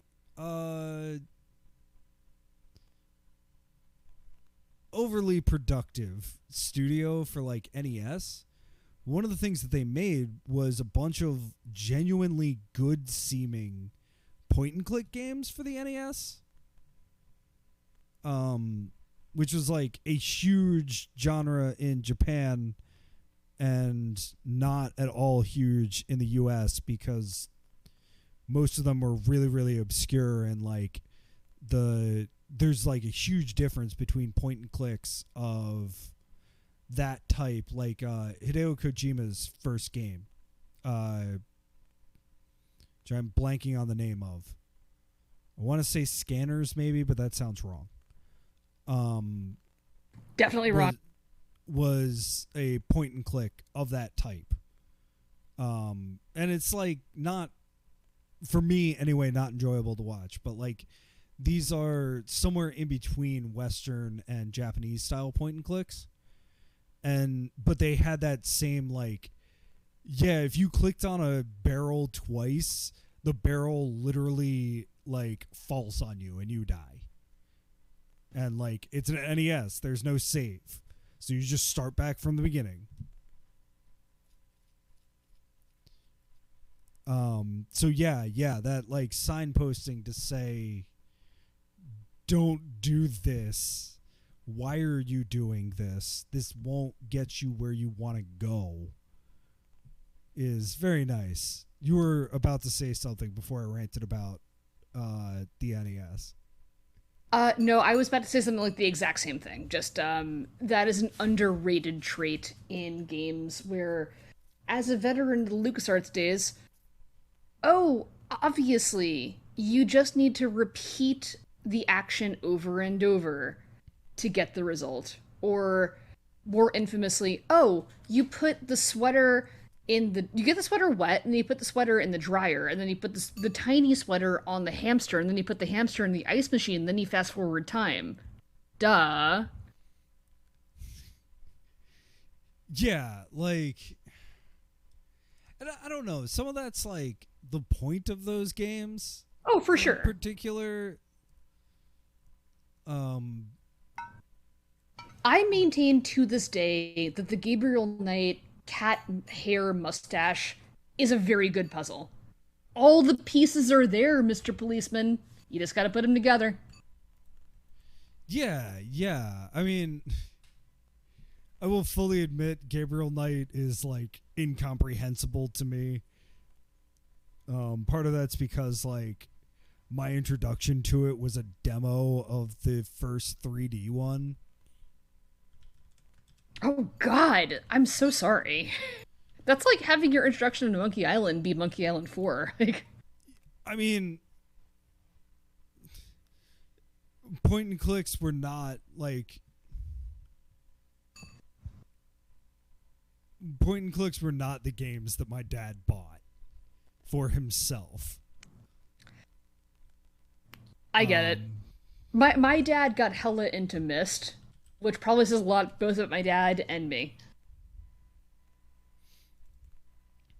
Yeah, like, that's why. Also, sidebar, for our legendary 30 subscribers subscriber goal, we should... So my original idea, and I was going to pitch this to you off air, but we're on the subject now, was going to be we play through Hitchhiker's Guide, the most infamously brutal and frustrating text adventure ever made, without a guide.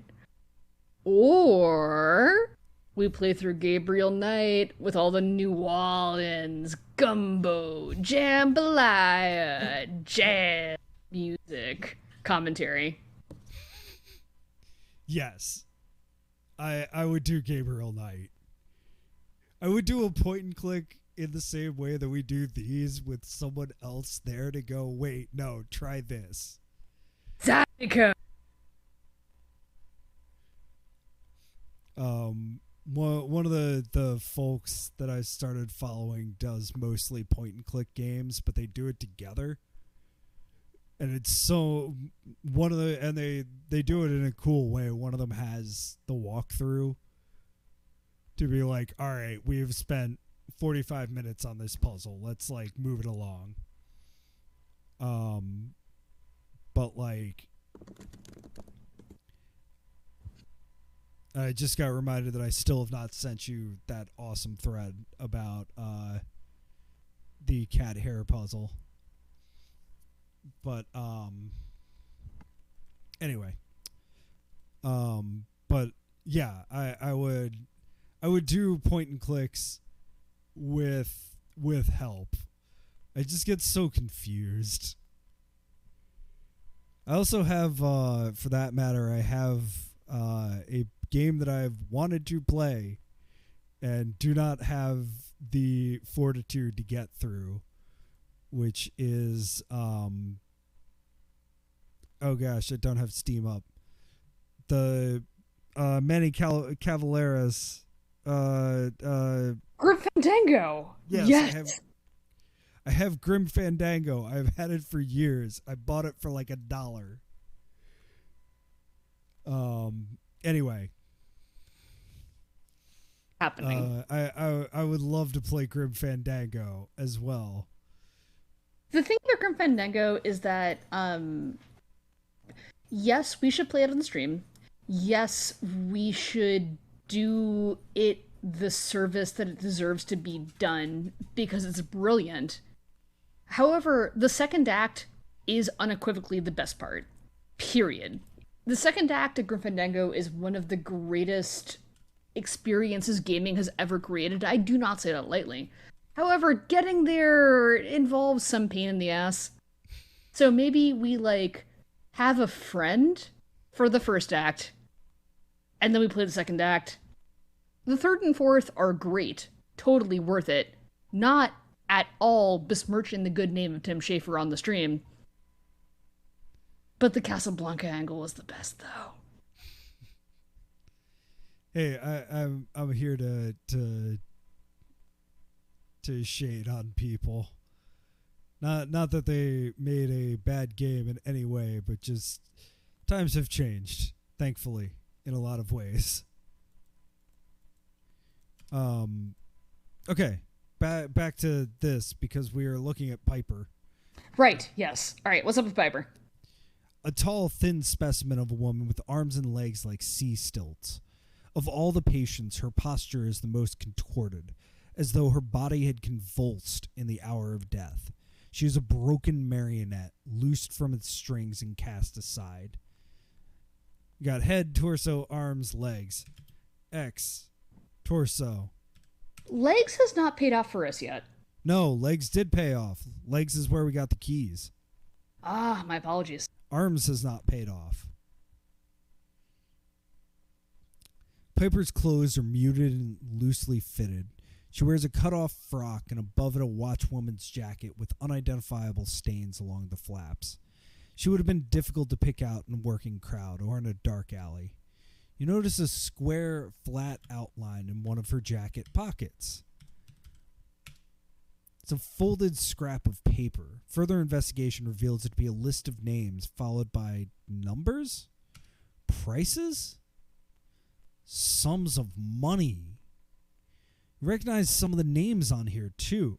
You've bought your groceries or your clothes from these people in the past. All of the names have check marks beside them. Some of them are crossed out. Has Piper been collecting debts? You reach the end of the page and turn it over, only to find the reverse side blank. Hold on a second. The front of the paper was slightly yellowed, but this side is completely white. It looks almost bleached.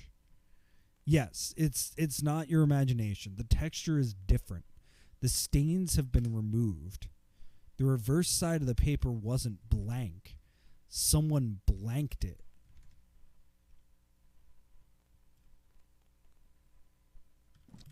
Blanked?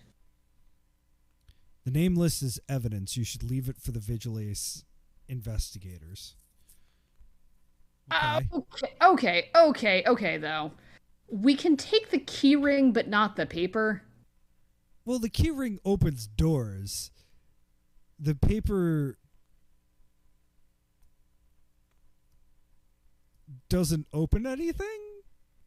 Bullshit. Let's talk to our... Can we talk to, Velox real quick? Yeah, sure. Hey, give us this paper. You approach the team of Vigilance, and Examiner Velox looks up from the bodies. Servitor, what can I do for you?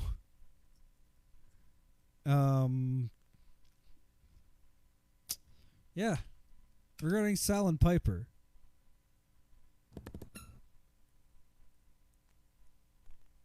Yeah, we got nothing here. I mean, who were they? What are the times of death? What do you know about the circumstances?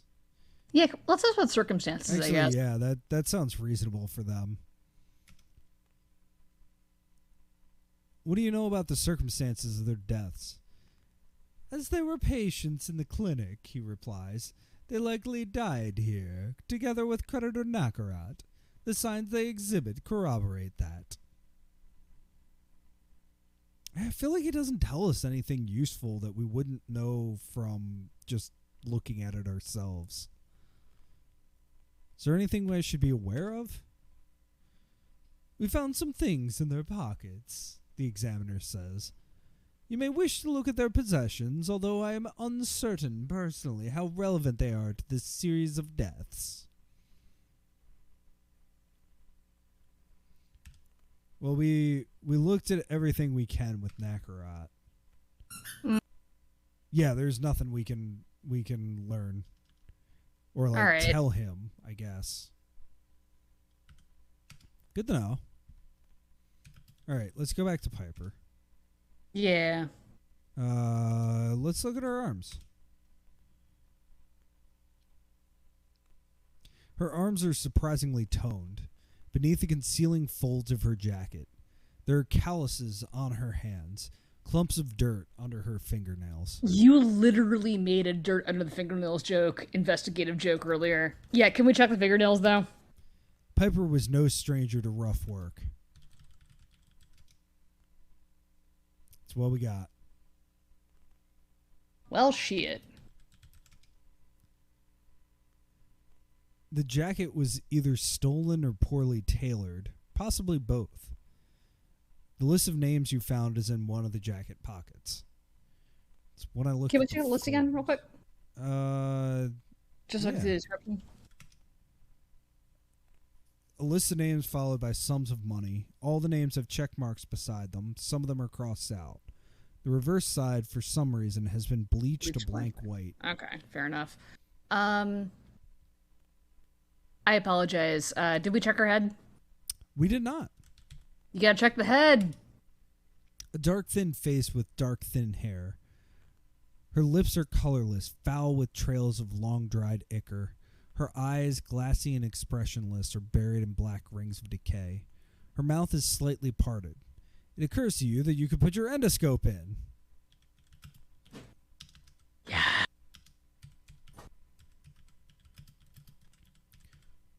What that mouth do? It's dark. What little light filters through the lips is absorbed by countless black ulcers, each an eruption of effluvium and contagion. Between them run stains on a stained tongue and capillaries that have shriveled and died. Alright, so this is basically the same as Arturus's mouth. Going in the pharynx, dead flesh constricts you. Muscles seized by rigor mortis impede your entry, distended as though in a perpetual scream. The walls stain the endoscope lenses. The epiglottis blocks the larynx. You can only descend into the esophagus. A well without an end, you stare into a palpable darkness that goes on, a purgatory of black branches and devouring rings. The stomach is a flooded cavern. You hang terrifyingly over a pitch-dark expanse of undigested bile. The stomach walls are ruptured and lacerated and pockmarked with ulcers that leer evilly in your lens light. And in the center of it all, there is a mass, an island in the body of stomach, sickening boli that have clumped together and extended their tendrils into the surrounding vitriol and flesh, infected the bloodstream. These are the things that killed Piper. These things, they must have grown inside her stomach. They must have destroyed her from the inside. Not a comforting thought. It raises more questions than it answers. Yeah. Yeah, it does. Oh, boy. This is very icky. Oh, this is very... icky. You know what's really icky? You hope it's your hands that are trembling and not the mass.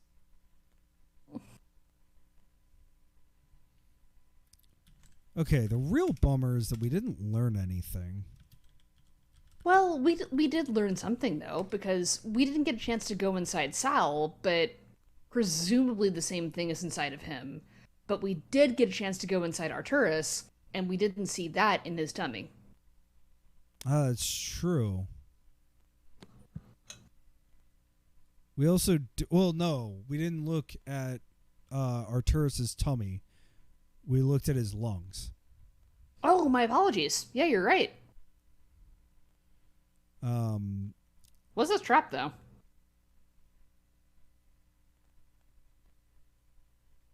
Yeah.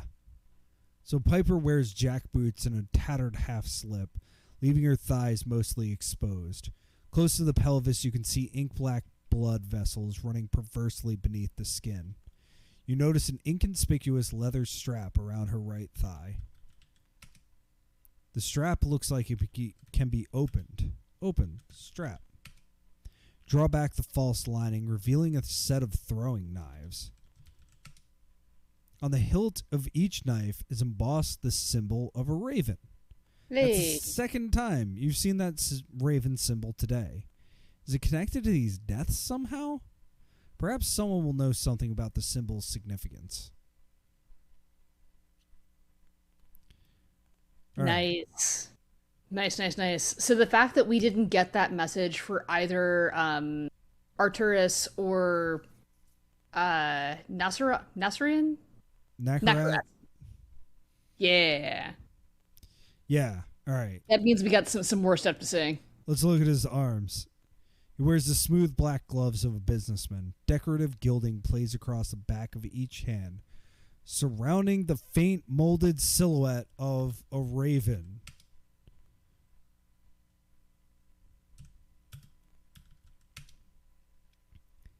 Elegant pinstripe trousers. There appear to be some items in his pockets. Empty pockets. Your clothes. The clothes are not something you can empty. Okay. All right, fair enough. Game, you know what we meant. Yeah, like... that's a case where the parser kind of messed up. No, I don't think so. It's like when you're trying to log in somewhere and you type a character, like you type your password one character off, and the login is like, no, your password is incorrect. And you're like, come on, you know what I meant. Most of the things in Creditor Nakarat's pockets are detritus, but that black pocketbook looks interesting. Pocketbook. It appears to be a coded record of business transactions. Of particular interest is the last chronological entry, which records a significant sum made out to S&P. You don't know any company in the Channelworks district with those initials, unless the fact that Sal and Piper have those initials can't be a coincidence. Can it be? Love to be a legitimate businessman who has some deals down on the down low, who makes checks out to my illicit underworld contacts. Yes, very smart. I mean, I've got nothing. I've got nothing other than a promise that if I ever need to pay off Underworld contacts, that I will not do it with credit or check. That's what we had Bitcoin for. Let's look at Arturus' torso. We didn't look at anything other than his head. The doctor is a thin man, shrunken with age.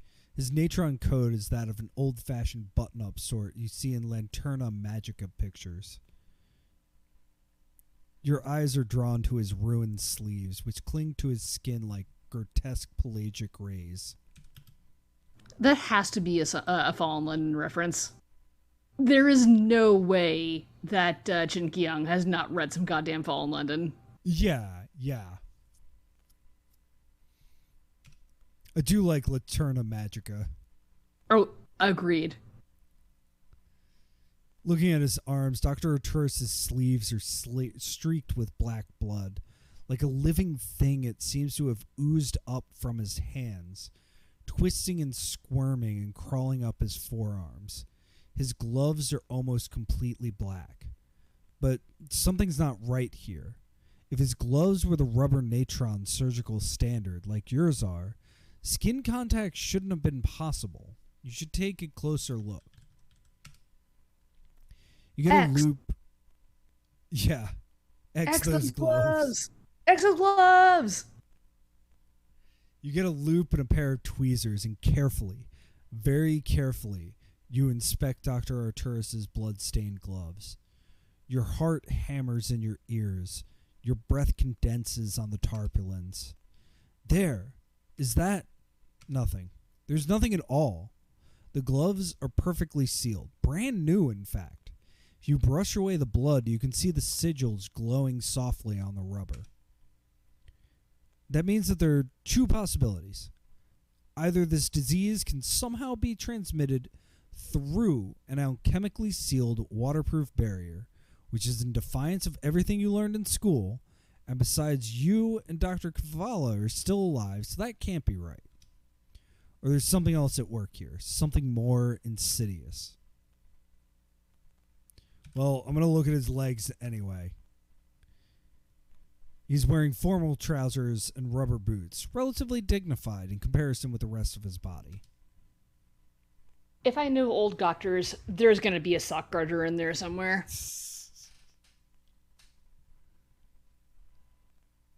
Okay. So we have learned everything we can from the bodies. Do we want to try to talk to the examiner again? Do we need to? Yeah.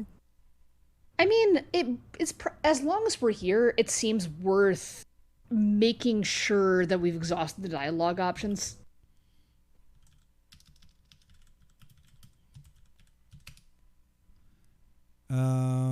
Oh, does a raven mean anything to you?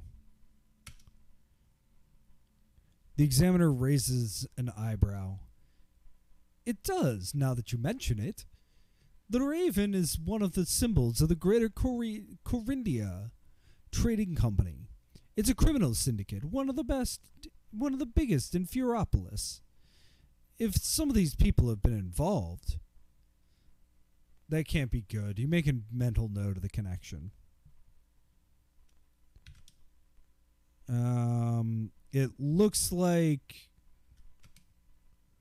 we're good on everything else. So I don't think we need to talk to him anymore. All right. What about Justinian? Yeah, that's what I was thinking.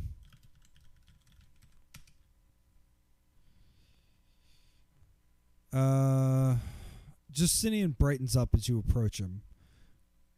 Mareed, he says.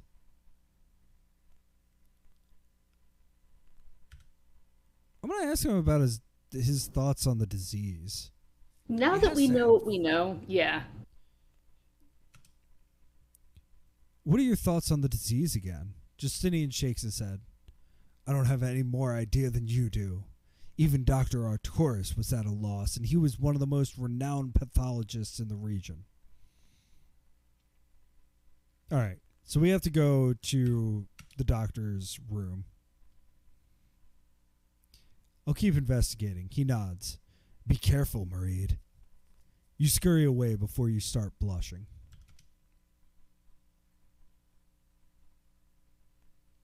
So how do we get to Arturus's house?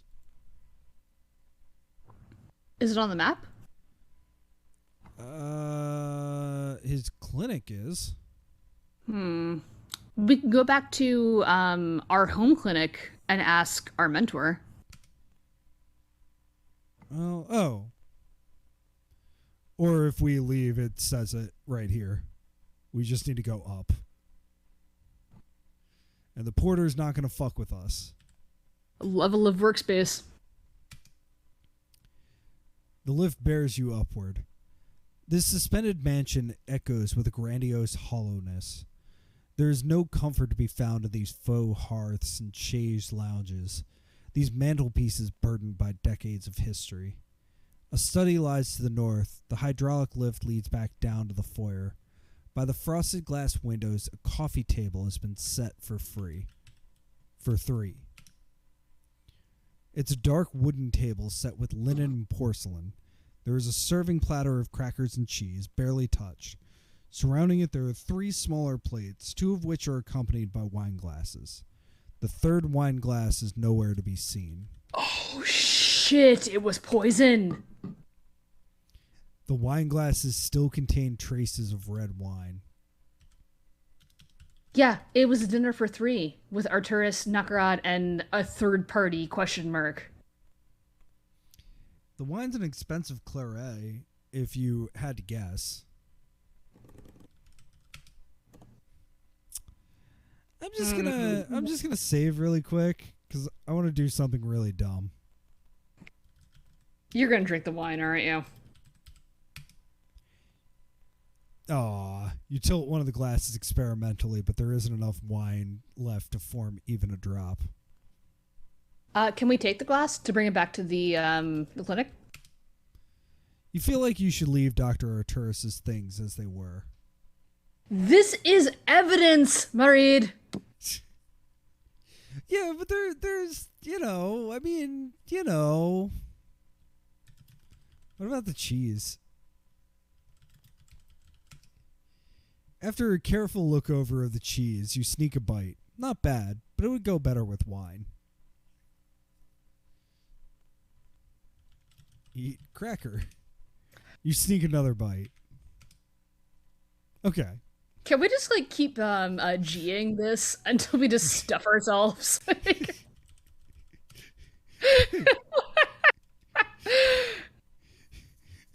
You need a nap.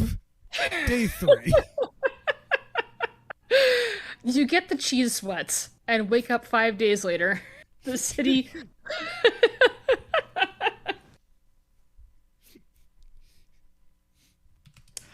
All right. Study is to the north. Can we look around again? Yeah. So we've got study to the north. We can go down. There's frosted glass windows. Yeah, let's check the windows and then head north. The sky masses with storm clouds.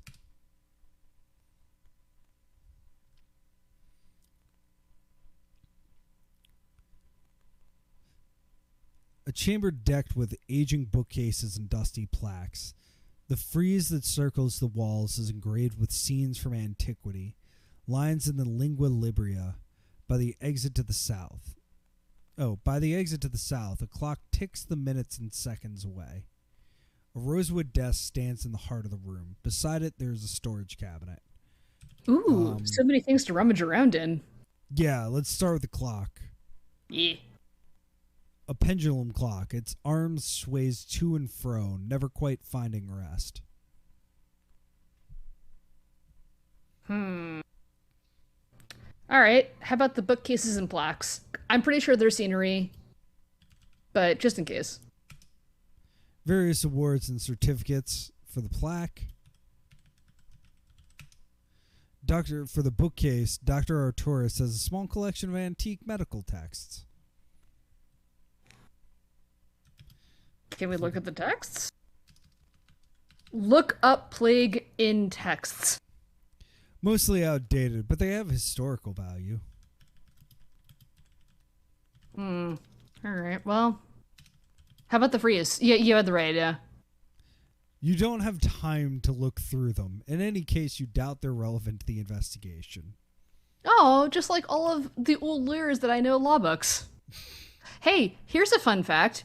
When you go to a lawyer's office and they have the big, fancy, red bound books all in important looking mahogany bookcases, yeah, that's case law from like 1960.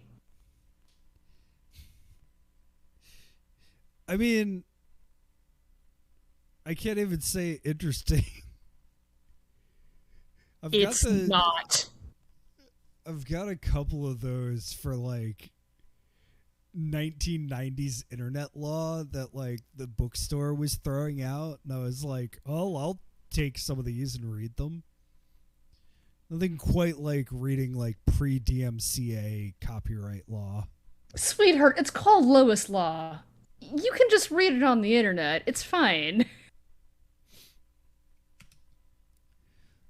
So the frieze, the wood has been painstakingly carved and sigilled. You could examine the scenes or lines further if you wished. Well, let's look at the scenes. One scene depicts Pharmakos discovering the humors. Another shows Marilla and Collis treating refugees during the Corinthian Civil War.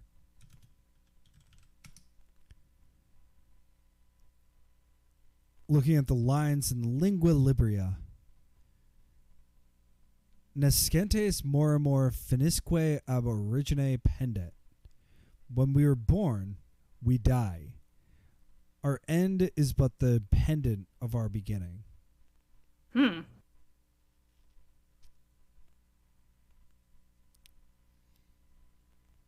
Alright, so we've gotten the scenery out of the way.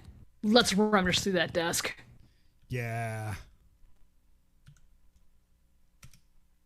The desk is drenched with tobacco, stained with ink, and weathered by decades of use.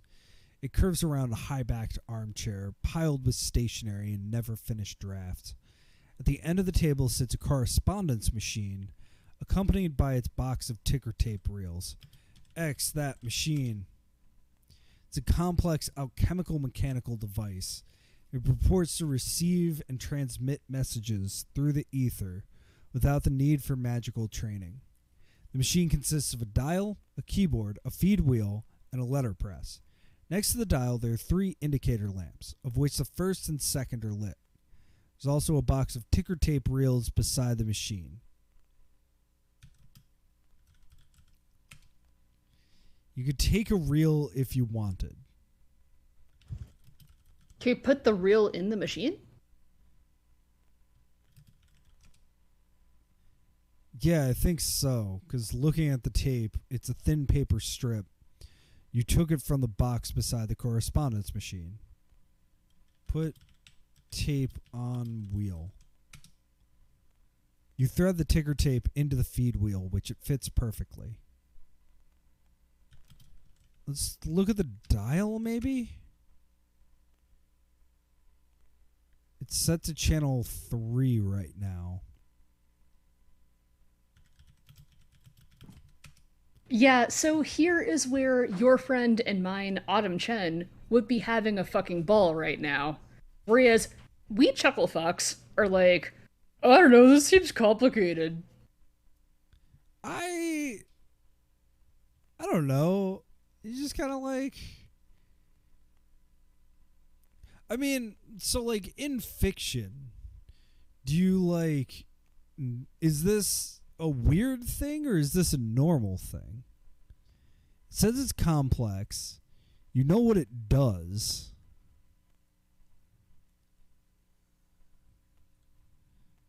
Let's look at the lamps now that I turned it.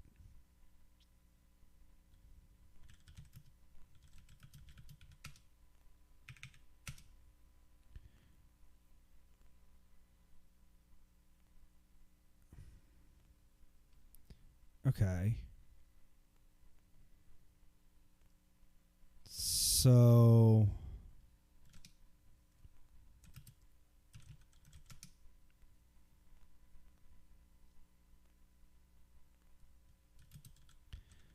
What's the letterpress? It's a grid of metal punches, each cast in the shape of a letter or number. They are mounted on a crankshaft that allows them to rapidly piston up and down. X keyboard? It looks like a grand piano with letters and numbers printed on the keys. Unfortunately, only the playback key at the end of the keyboard appears to be functional. Press playback key. The second lamp starts blinking and the feed wheel begins to spin. The ticker tape is rapidly run through the letterpress, which punches out the following message. Encountered fatal unknown disease. Symptoms black blood, respiratory attacks. Come down ASAP. RGDS Kavala. Oh, regards. All right. Turn dial to 1. Press playback key. The first lamp starts blinking and the feed wheel begins to spin. Ticker tape is rapidly run through the letterpress, which punches out the following message. Raven reminds to settle debt soon.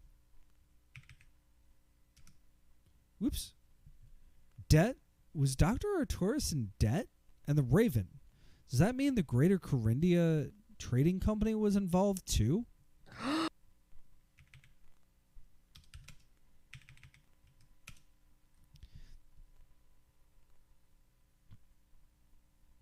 So turning the dial to 3 and pressing the playback key, the third lamp starts blinking and the feed wheel begins to spin. The ticker tape is rapidly run through the letterpress, but it emerges blank on the other side, and the machine eventually stops and spins back the unpunched ticker tape. Can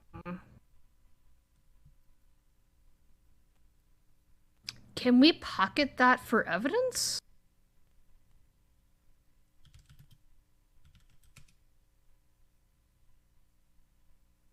Yes, I guess. Maybe. I think we have put it into our journal, most likely.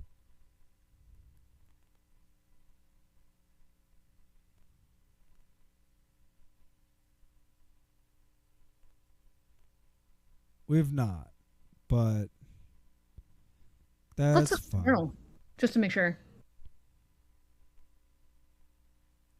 Let's what now? Let's look at the journal again one more time, just to get the entire body of evidence that we have at our disposal. Oh, that's what I've got. So we're Damn, doing it's our a current... journal. Yeah, no, and it gives us like everything that we need to know. So we have our current objectives, which I think we know. Dr. Arturus, we need to continue investigating his domicile. We need to look up patient records. That's probably in the cabinet. Nothing new about the disease.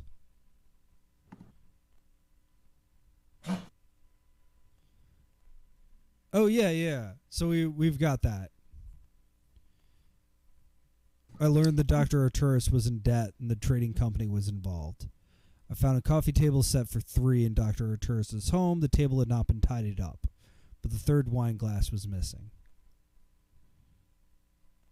So we can go back to Kavala and say that we know almost certainly that the vector of the disease is ingestion, not aerosol. Yes. Okay. So we have a bunch of threads to pull here. Well, we've got one more thing to look at, which is the cabinet. Yeah. Open cabinet. X those files.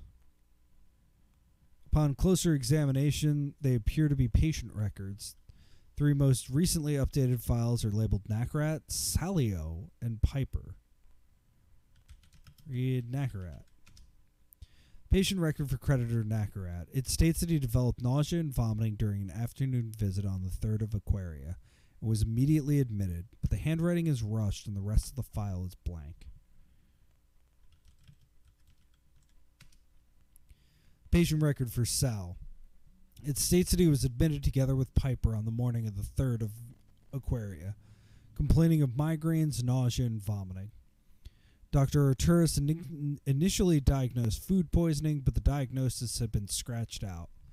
The rest of the file is blank.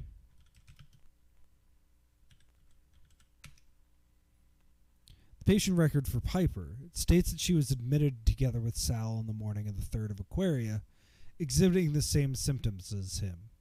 The rest of the file is blank, apart from a cryptic note that reads Cellar in FH Shanty Corner. It's frustrating. All these files look like they were written in a hurry and left unfinished. Why didn't Dr. Arturis leave more information for you to work with? Suppose you'll have to follow up on that cryptic note in the Piper file. It's the only lead you've found here. So Arturis is clearly on the take, in some degree. Where is the shanty quarter, and can we go there yet? Yes, the shanty quarter is before the cadaver walk. The cadaver walk is where we got jumped going into Riggertown, which is the goblin place. Thank you, extremely pretty map. So, okay, I think we have found everything that we need here? Question mark? I don't see anything that we're missing. But Right. we can re-access this area later if we need to. That's true. The exit is to the south. F you. Alright, let's go down. Dude, I think we gotta talk to Justinian about this. I don't wanna... Talk to Bay. Oh boy, yeah, alright. Yeah, this is the flip side of having a very clearly defined protagonist where, yes, Marid, with you 90% of the time I am, but oh, this guy sucks though. A wine glass was missing from Dr. Arturis' domicile. Do you have any idea why? Justinian regards you curiously. I believe a guest broke one of the glasses. Do you think it was relevant to Dr. Arturis' death? You can already feel yourself reddening. Never mind, you say. Forget I asked.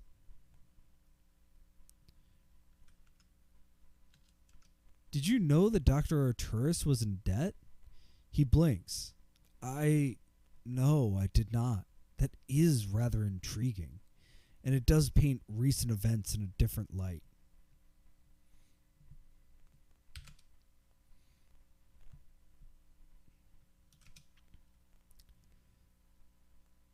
So, one more time with Velux. Let's see.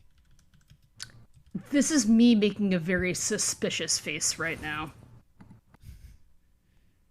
What are you suspicious of? Who's suspicious here? No one's suspicious here. Something here smells, and it's not just the black blood bile rotting corpses. I do love that I was like, Dr. Kavala seems kind of shady. And now it's like, well, if this is like your typical doctor here, she's probably good. Okay. Talking to him does not give us anything.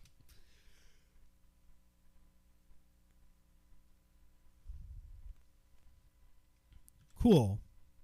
Well, we can leave him to brood.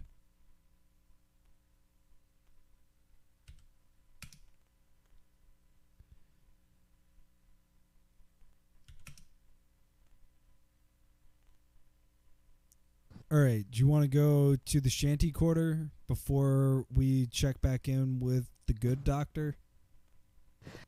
Yeah, that seems smart. Just to gather as much evidence as we can.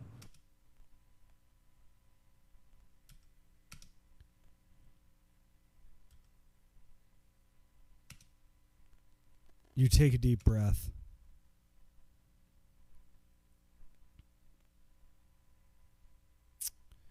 crumbling flop house lies to the east.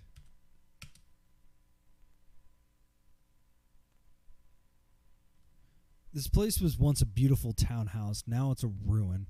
The walls have been stripped of their furnishings, leaving bone-white plaster and rotting wood. Vagrants sleep on the stairs or in the corridors, curled up in makeshift bedding and soused with laudanum or alcohol. To the west is the exit. To the south, a passageway leads to the rooms.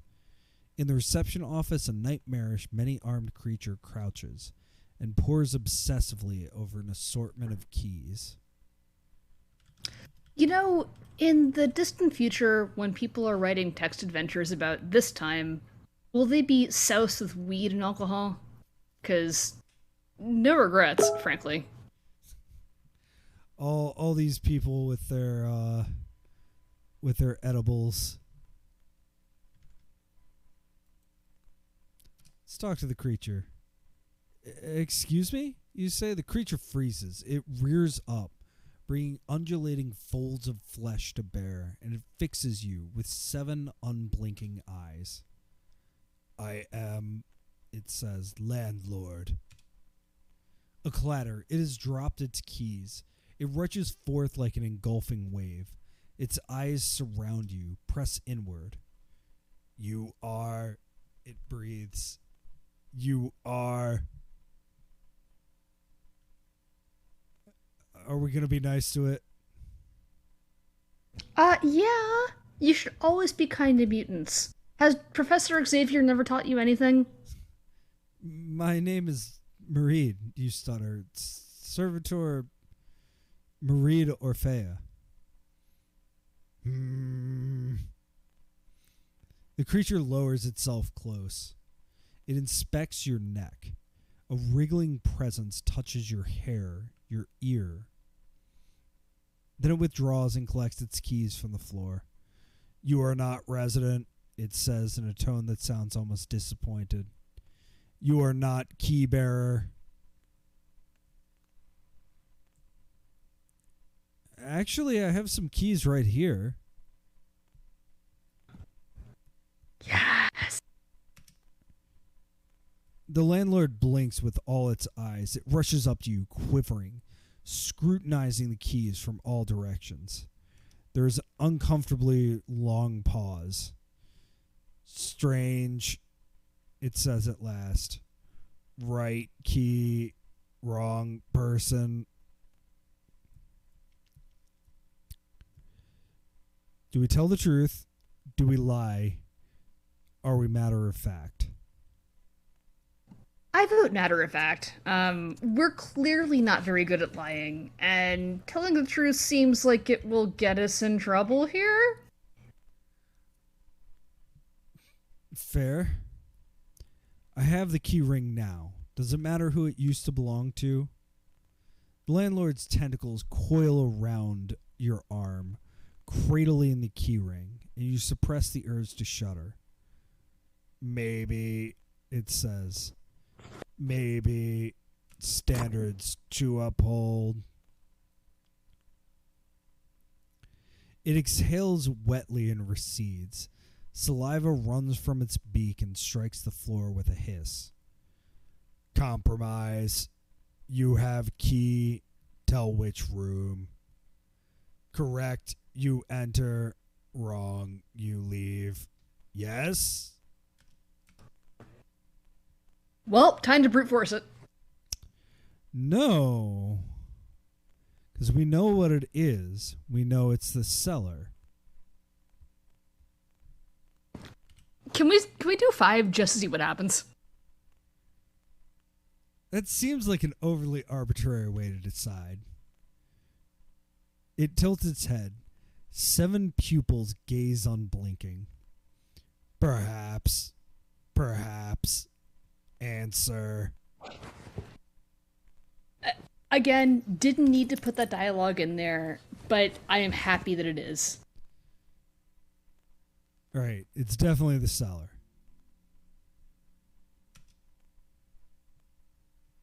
The key unlocks the 4th room, the cellar. The landlord regards you wordlessly, and your lips feel suddenly dry. You're no longer quite so sure about your guess. You see a crescent opens up in the landlord's body, a ring of grinning white teeth. You see, then it says a word that doesn't quite register in your mind. Your head feels fuzzy for a second, and you blink. Where did that trap door come from? There's a trap door in the south where there was carpet just moments ago. It's cut into the floor with a half-eaten ladder descending into darkness. And the landlord is gone. There's no one there. The office is empty.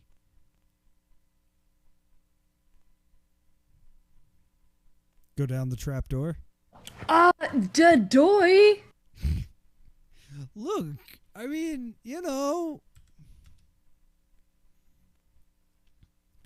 a dimly lit mouse hole of a hollow that has been bricked off from prying eyes. A pair of mattresses lie near the entrance where Sal and Piper must have slept. Further in, a guttering cable on the only table illuminates bladed weapons, counterfeit bills, and other contraband. You notice a wine bottle on the table that seems particularly out of place. Okay, so here is where you save and then try to drink wine.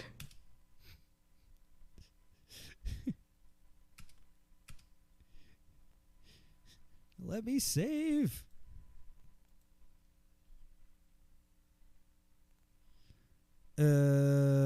Drink wine. You aren't comfortable tasting suspicious wine from a hidden cellar, especially when it doesn't smell quite right. Get the wine. Don't be a square, Mareed. The wine is uncorked and you might spill it while moving around. Best to just leave it where it is.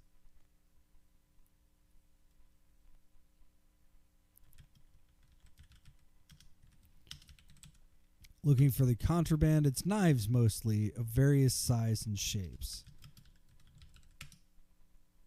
Okay.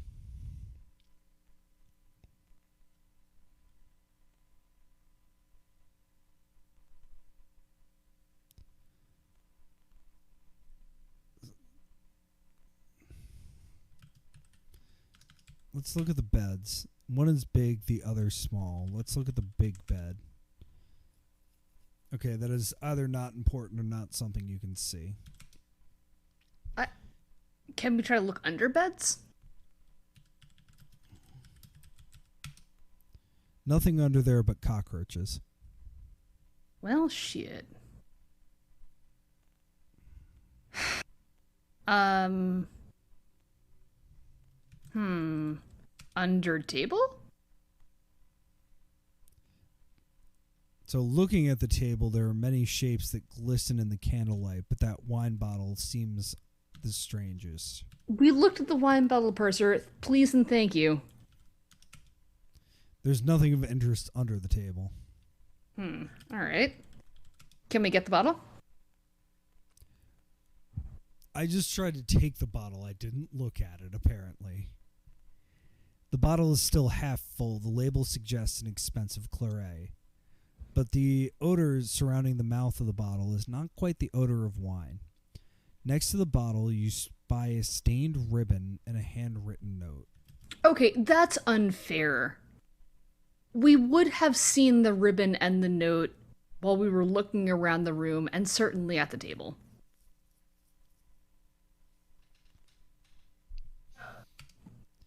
It's a sigilled natron ribbon of the kind used in gift wrapping. It's stained black on blood red. The stains on the ribbon make you hesitant to touch it.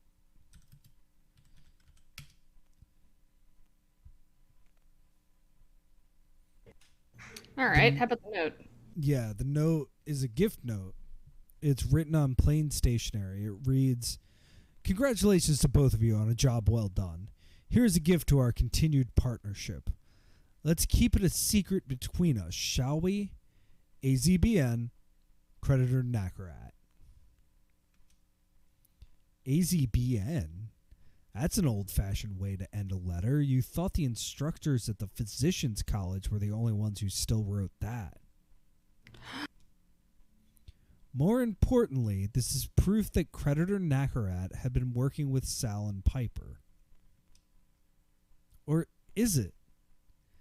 There's something off here that you can't quite put your finger on.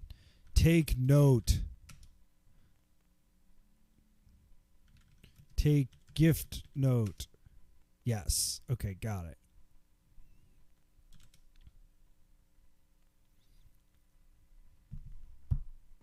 What is in our inventory? Anything actually useful? Yeah, is there anything that we can maybe put over our hands or maybe put the ribbon inside of so we can take it?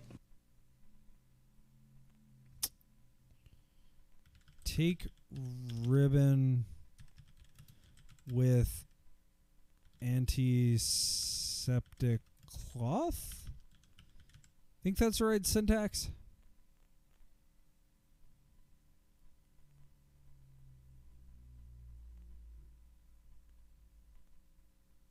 Let's try it. Sure. Nah, it's not going to let us. Or like use cloth to take ribbon? Yeah, I'm not sure that's going to work either. Nah, I think the ribbon might need to stay here. And again, we have access to this area as far as I can tell, right? yeah. I mean, worst comes to worst, we hang out with landlord friend. Hmm. Let's head back to the clinic. Kavala has a lot of shit to answer for right now.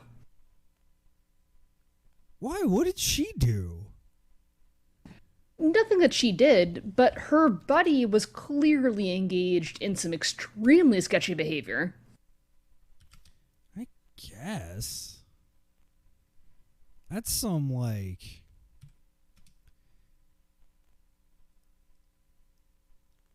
I don't know. I don't know if that's particularly fair. It's all right. It's all right. I thought I was the one who was like, no, Kavala's like clearly evil.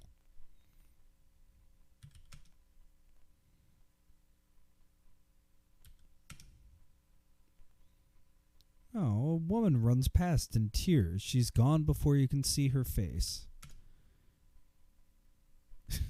Oh god, they're still playing Crucible. Who's winning? Crucible is a gambling card game about matching sets of 3. It's a common sight at public houses and social gatherings, but you've never quite gotten the hang of the rules. Sulfur. Dr. Kavala discards a card. Let's kind of creepily hang out here and watch for a while. Yeah, that's cool. Crucible? Really? She raises an eyebrow. I'll get to work as soon as you bring me information I can act upon. Until then, it's either Crucible or romance novels. But what if it were romance novels? By the way, did you learn anything from Redden's autopsy? Dr. Gavalas shrugs. Little we did not already know. The disease is in the blood, certainly. It spreads through the circulatory system, attacking the brain, heart, lungs, and other vital organs. But Redden's death was both violent and degenerative, obfuscating the means of transmission. My hope is that Dr. Arturus and his patients will shed more light on how the disease operates. Oh, okay. So we can't check in until we do all the things. All right, so we need to go back down to the slums and talk to Zoro. Yeah. Okay. I think Also, what might be wise be let's take our 10-minute break. Mm-hmm. It has been exactly 2.5 hours. Yes, precisely. So yeah, let's take our union break. And then we will go to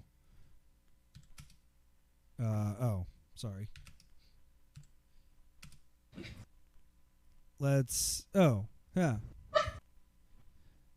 So the only thing that we have not done is identify the transmission vector. We have to go down to Riggertown and ask Poirot about his brother's activities. It's clearly ingestion. There was the wine glasses, there was the big ol' ominous lump in the stomach. What more do you need? Well, I think we need to figure out what the actual vector is. Now, why we can't go, Dr. Kavala, here's the wine bottle. It's a wine bottle. Look, it's creepy. It smells wrong. It's got some sludge in it. Okay, judge me for my cheap wine. Look, let he who has never been too proud to buy an $8 bottle of wine from the CVS cast the first stone.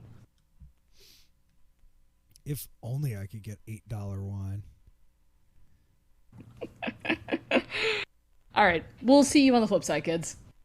Yep, we'll be back in 10 minutes. Think about Hyper Dungeon. I'll take it. Hey, we're back. We're back. Hey! All right. Slightly longer than normal break.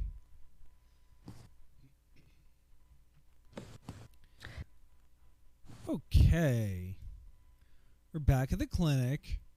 We have to finish our mission for the day before we can talk to Dr. Kavala. They're still playing Crucible. I am extremely invested in this game of poker. However, I don't think we're gonna get a satisfying narrative resolution to this game of cards. I don't think so either. I do love that it's just like, yeah, you don't get it. No, I'm pretty sure there's an entirely thought out logistics and like gameplay mechanism behind this game. Maybe. 80-20. Anyway, sir, right. What shall we do next? We're going to go east. We're going to go east. We're going to go south following the canal. We're going to go south again into Riggertown. We have to find Zwaro. What's up with that manhole, though? We have to find a way to open the manhole. Of course. Nothing can ever be fucking easy.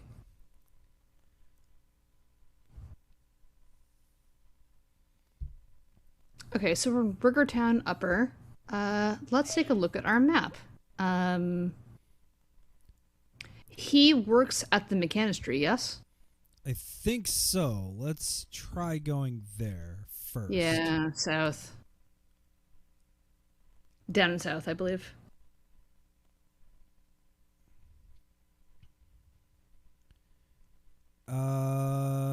No. We don't see anybody here. Maybe we see the factory workers. Maybe we see... Nope, there's still a nameless mass of low-cost labor. They all wear the same dungarees, and they all have the same numb look in their eyes. So, okay. There was the bar that we found earlier in the shanty quarter. Yeah.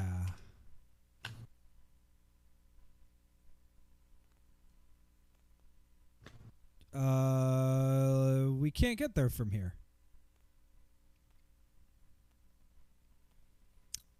Let's try the suburbs. Sure. There's a tarnished old pole bell dangling from a rope. There's some scrap metal sculptures. Actually, I don't think we've been to the suburbs. So this rustic little house is one of the many that squat here and there along the lane. A pair of scrap metal sculptures flank the steps to the front door. Beside it is a tarnished old pole bell dangling from a rope that has seen better days. You can enter the front door of the house to the west or return along the walkway to the northeast. So do we pull the bell? Or do we just barge into somebody's house? We're doing a good girl run, so let's pull the bell. The bell clatters noisily. Come in, you hear Zwaro call. So now we can walk in. All right. We're in Zwaro's house. The shutters have been drawn in this tiny cottage, cloaking its confines in somber shades. In the shadows glimmer vases, knickknacks, and wishing eyes. The furniture is small and faintly unreal. The front door squats to the east. Zwaro is here, looking quite unlike the last time you saw him at the Riggertown Mechanistry. He is dressed in deep black cassock and lighting beeswax candles around the sitting room. What are wishing eyes? A fantastic question. They're baubles of colorful cloth and shiny stones, made to be strung up and displayed. It's a goblin tradition to give them as gifts. Can we steal one? Sorry, no, go one. Well, they're hardly portable, so no worries. Let's talk to Zwaro. Zwaro, you say hello. The goblin pauses mid-motion. He inclines his head respectfully. Hello, he says, Mareed. He turns around, shuffling his feet on the floor. Sorry about the mess. I wasn't expecting a visit so early. We have, it's okay. I didn't mean to interrupt. What are you doing? And I wanted to ask you some things about Redden. I would vote either one or two. Maybe two? I didn't mean to interrupt. Don't worry about it, he replies. It's nothing all that urgent. What's on your mind? Let's learn about goblin funereal tradition. What are you doing? This? Zwaro holds up his tinderbox. It's a tradition in my clan, a ritual of mourning, of remembering. A ritual? He looks down. I know, it's complete rank superstition, total hogwash, but it feels right. Like something I have to do, you know? I know what you mean. I wanted to ask you some things about Redden, you say. We're looking into the transmission vector of the disease, trying to find out how he could have contracted it. If you could tell us about the places he'd been or the things he'd been doing. Zwaro's shoulders slump. Yeah, he says, Redden. He shuffles over to an armchair and sits with a sigh. He fidgets with the tinderbox in his hands. I suppose I can help. I don't know how much use I'd be, though. Practically cut off contact with him before he died. So we could ask about how close they were, places he frequented, or anyone else. People that he frequented with. I don't get the sense that any of these are going to lock us off from any other questions, so why not just go 1, 2, 3? That's a plan. You weren't close to him? No. Zwaro closes his eyes. Primes, no. He was dead weight. Always cadging, borrowing money.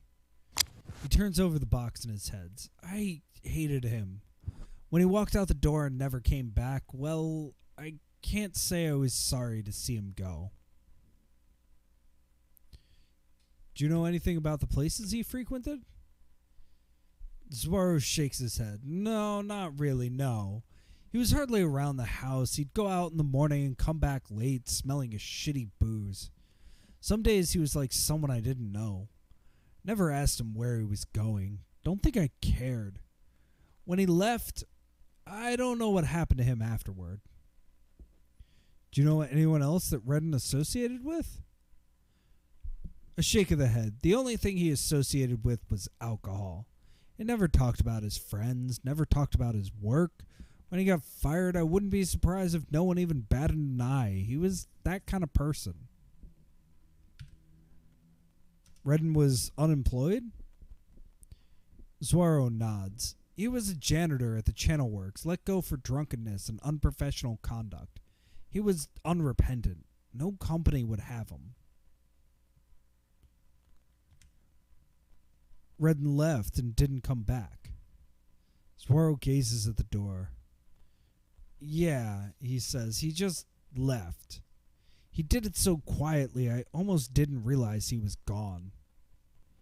I guess he realized this place wasn't his home anymore. Oof. Redden was a compulsive drinker?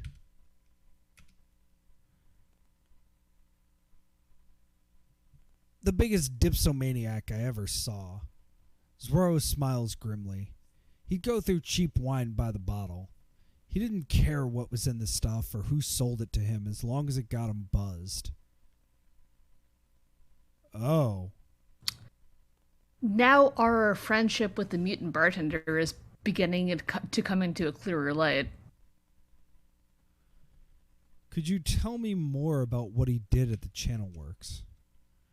Zuaro shrugs. I'd never been there myself. Redden wasn't one for talking about his work. It wasn't anything important. He was just a janitor, some kind of canal scrubber or something. I remember he always came back smelling like a wet rag. It occurs to you that there was a dampness about Redden on the night he died. It didn't register to you at the time, but it wasn't raining that day, was it? Could there have been a public house he especially frequented? Zuaro frowns and his ears stiffen. There could have, he says, now that you mention it. Something about a bird's nest? They sell the cheapest booze in the district. Or so Redden used to say. I can't quite remember the name, though. Do you know where he could have gone after he left? Zuaro rubs his chin. Actually, I did see him once or twice after he left. Or someone who looked a great deal like him. It was around the shacks in Lower Riggertown. Do you think he might have found some place to stay? It couldn't hurt to take a look. That's all the questions I have regarding Redden, you say. You've been a great help. Zuaro nods. If I can help you with anything else, let me know. I will. As Zuaro returns to his work, you step back and mull over what he's told you. Redden's connection to the Channel Works, a public house involving a bird's nest, and Redden's shack in Lower Riggertown. Does it mean anything? How much of it is relevant? You suppose you'll just have to keep investigating.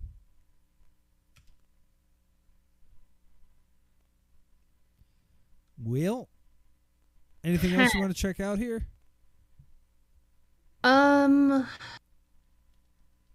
Not that I can see. Knickknacks?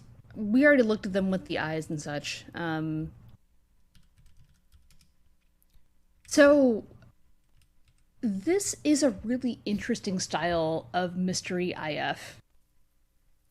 The one that gives you, I don't want to say linear or signposted. No, sorry. It doesn't put you on a path.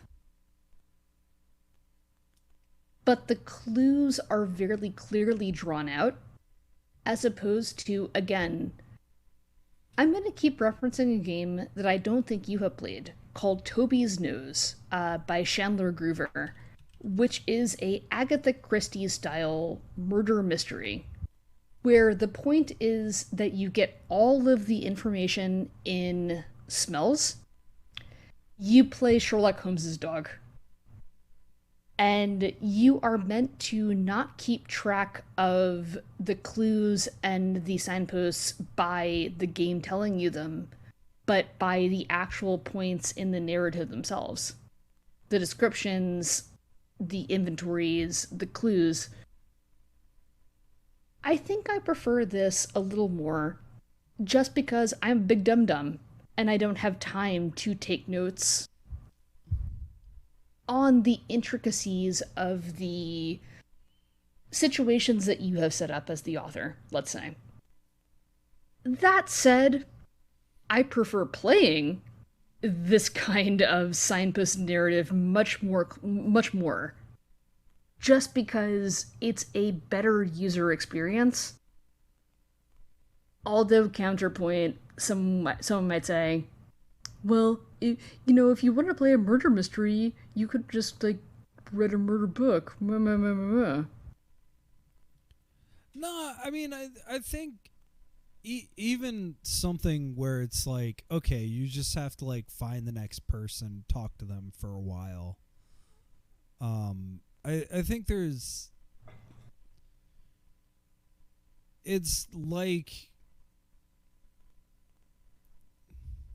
it's like Columbo. Like the point of Columbo is not figuring out who did it per se, it's enjoying the ride. The process. Yeah. Like you know who did it because it's the first scene of every Columbo thing. And I think that's kind of interesting. I don't know. Have you played Deadline? No, I haven't. So that's Infocom's murder mystery game. Ooh. So maybe that's the next parser game we play. Oh, I'm really bad at those though. Randall, my husband, has tried to make me play Ace Attorney so many times, and I want to love it so much, but I just can't get into it. Yeah, I'm curious. I don't know anything about it other than that it exists and that it's one of like a few games that like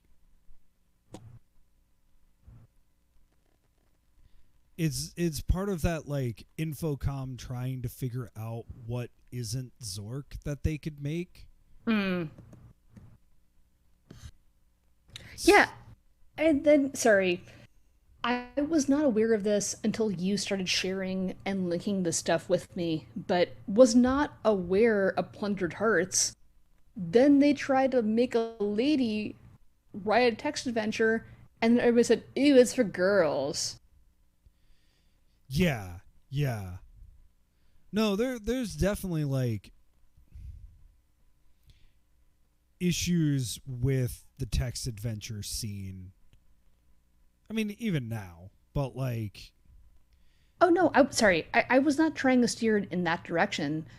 It's more how text adventures adapt to conventions of genres that are new as text adventures are becoming new. So, combat, you have a +2 mace and you whack a guy in the face. Alright, that's pretty well established by 1982. Yeah. Flutter lashes, heave bosom is not in the convention of, like, the genre speak in 85. Yeah. Interrogate suspect. Turn around. One more thing. Sorry. Columbo joke for all you old heads out there. That's not a very well developed genre in the context of the medium at that point in text games. But that said, what I say about modern text adventures is that they are the best of all worlds. I love that you love the pre-90s works. It is important to go back to the foundations. But also, it's important to look at what the modern stuff is doing with those conventions. Yeah, totally. I mean, like, the big reason why I'm looking at, like, the older games is so that I can, like, better understand what's going on modern wise. And like it's interesting talking to folks in the community, and it's like, yeah, I'm like not super intentionally working my way through stuff, but okay, I played Amnesia. It's called Amnesia. Yeah, that's a really boring setup in 2021, in 2015 even. But it was the first text adventure that started with you have no idea who you are. And like comparing that to like Disco Elysium, where you have that same, at least for the character that I picked. I don't know if the other characters have different like starting situations. But you start and you don't know who you are. And you're like, what am I even doing here? You know, it's interesting to see that, like, okay, what are they taking from this older version of this setup, or this older like version of this understanding of the conventions?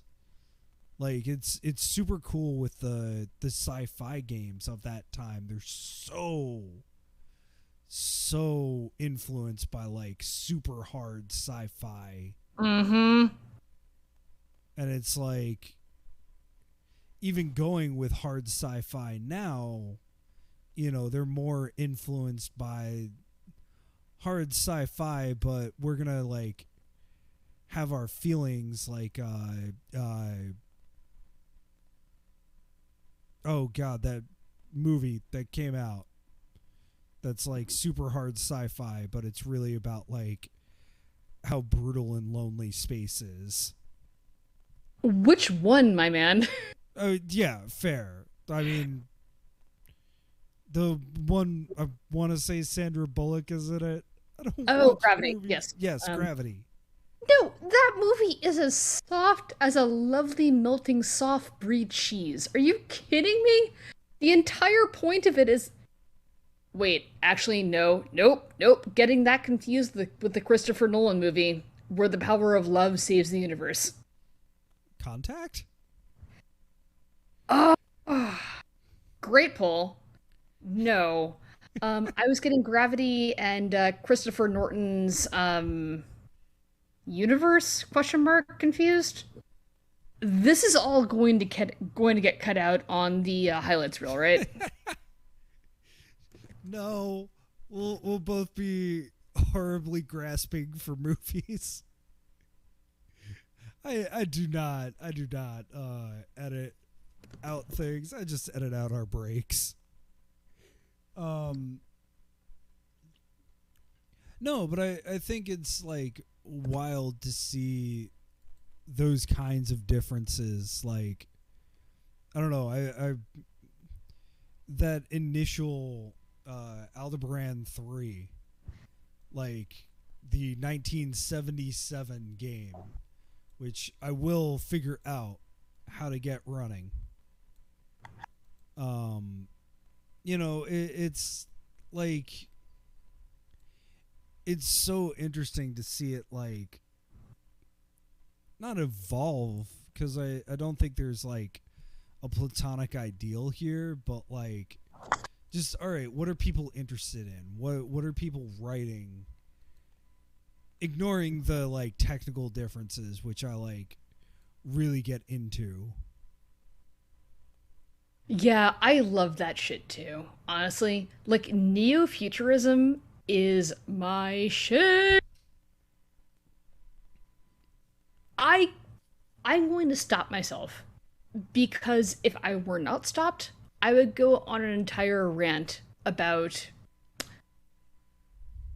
the mechanical design of tosses. Um Enterprise motherboard and the incredible design of the bridge. 1962 honey beige plastic and mini skirts. But that is not what we're talking about. We're talking about a gas punk plague simulator. Yes, and You said to look at the knickknacks, because why not? And They're it doesn't make bric-a-brac. back. They're bric-a-brac. They're whim-whams. They're folderol. Mm-hmm. Which I had to say because I do love the word folderol. It's a good word. Let's look at the vases while we're here. They're ornamental chalices and amphorae. Okay, so we have to go to the lower Rigger town. For a moment, you smell smoke on the wind. Okay. Oh. So let's descend the ladders into Lower Riggertown. It's a peculiarly goblin neighborhood. Bristles with mechanical chemical detritus. There are twisty catwalks made for childlike feet, and the sheet metal shacks you must stoop to enter. Here and there, in the shadows of the upper landing, neon lamps glow and wind chimes tinkle like laughter. You can climb a ladder up to the next area, wander around the shacks to the west, or cross a canal east by way of the cadaver walk. A boy walks past doing a handstand. So let's go west to the shacks. Shacks, shacks, shacks, shacks. One shack among the others catches your attention. You enter cautiously. This tiny hovel is visibly shabbier than the rest. The roof is uncomfortably low and the space just a little too cramped to stand in. A pile of bedding dominates the only room, draped in dirty clothing and empty wine bottles. The only exit to the east, and you notice some paper tickets scattered among the wine bottles. So let's look at these bottles. The labels denote shoddy liquor, third pressed or fourth pressed. It's charitable to call it wine at all.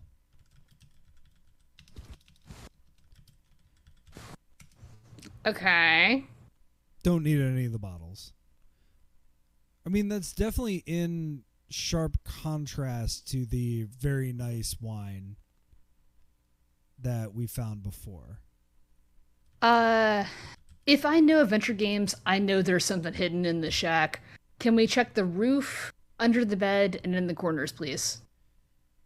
Yes, but before that, the tickets.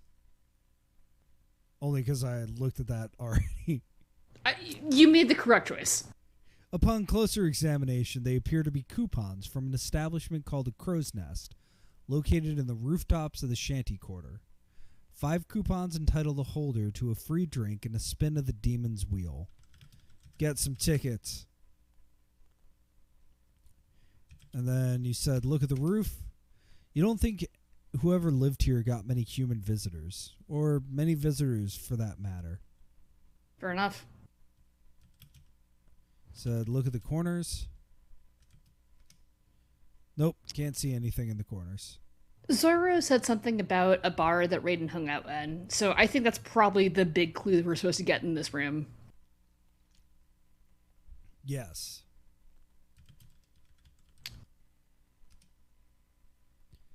Looking at the clothing is crumpled and dirty, but otherwise unmarked.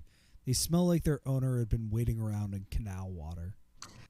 This smells bad, though. Not just like canal water bad.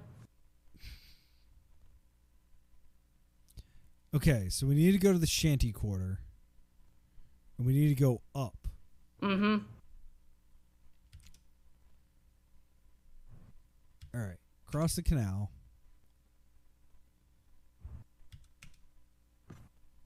Tangled rope ladders lead up and down. A crumbling flophouse lies to the east.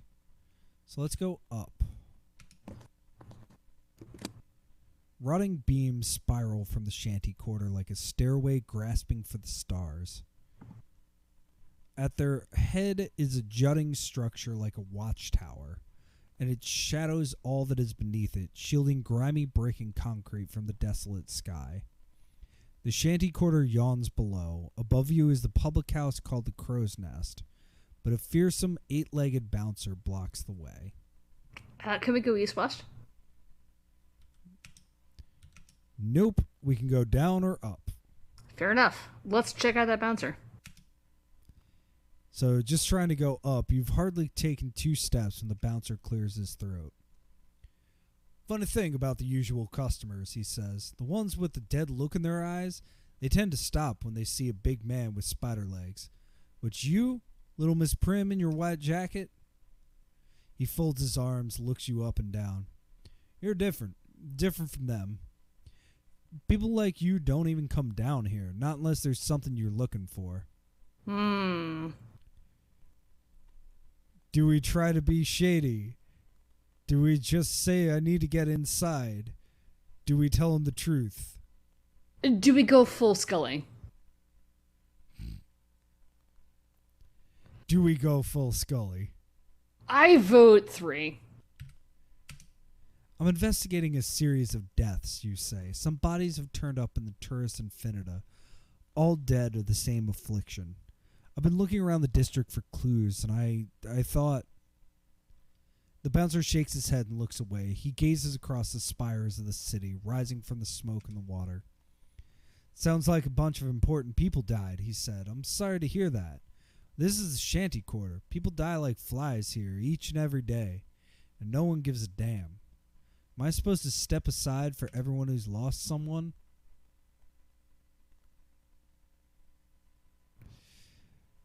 Pull rank, Dr. Kavala. Sal Piper, Redden. Or I'll be back, but... Well, let's try the signum first. Alright. Dr. Kavala sent me. He raises an eyebrow at the signum in your hand. His eyes flicker momentarily to your pendant. But he shakes his head, and when he speaks, there's regret in his voice. So she did, he replies. Too bad for her. There are people in this district even she won't sway, signum or no.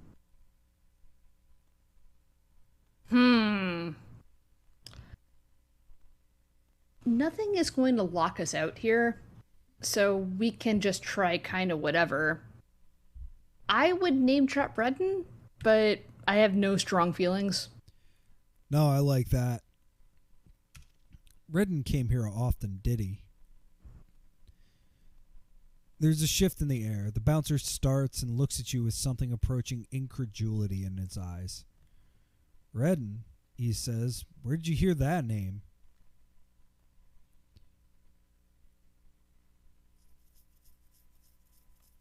Oh boy. Jeez. Beans. Yeah, I don't know. I don't know which one. Oh, this is rough. This is rough. I watched him die. Yeah. I watched him die in Dr. Kavala's clinic. The bouncer's voice is arrested. He shakes his head. His hands ball into fists, exposing knuckles covered with angry scars. Primes, he whispers. Redden, I never imagined. I'm sorry you had to find out this way. Yep. He just shakes his head, his mouth a thin line. He does not reply. You were close to Redden? Bouncer looks at his mechanical legs. He leans heavily on the struts. The cracks in his goggles glint in the cold light. We were co-workers, he says, way back when in the channel works. Back before I lost my legs, before everything came tumbling down. He looks off in the distance. We were drinking buddies, him and me and Crow. We all knew each other back in the day, told jokes, comforted each other when we had a bad run. I don't think he had anyone other than the 2 of us. Now he's gone. It's just 2 of us left. Yeah, was Crow his partner? Who's Crow, you ask? Used to be the most cheerful girl on the night shift, he says. Now, well, people change. Some more than others. I'm here because I don't want anyone else to die. Some crows are cheerful than others. Some crows are cheerful than Redden's lovers. I need to find out everything I can about the victims, please. The bouncer looks at you and the eyes behind his goggles are dark and tormented. I don't know. He says, I don't know anymore. He turns around with a hiss of steam. For the first time, you notice the assembly woven into his spine, a sprawl of alchemical glyphs and gears messily sewn together. You want to get into the crow's nest? He whispers. For all our sakes. Concurred. He takes a deep breath. The gears in his spine turn. Go, he says. Just go. I'll put my head on the block for you, for Redden. Don't make me forget this. Go and find out whatever you can find. Thank you, you breathe. Don't thank me. He shakes his head. This is for Redden's sake. If I die tomorrow, I can tell him I died making a difference in the world. Just go, please. You don't have to be told twice. With a final lingering look at the bouncer on his perch, you push past him and onward, upward into the tavern at the edge of the sky. There's a strange, crooked serenity here, amidst the rags that catch the wind. From discarded blocks and beams have been built tables, landings. Odd patrons mingle all around you, engrossed in the late afternoon murmur. The exit lies below. A disaffected young woman lounges behind the bar, chewing on a stick of gum and idly spinning a rota fortunae with her finger. Ex-lady? Looking at the rota because I was curious what that was. It's the demon's wheels. Step up and spin for your fate. Ex-lady. Ex-woman. She's dressed in a disheveled shirt, wearing a hairpin of feathers and bones. Talk to woman. Mm-hmm.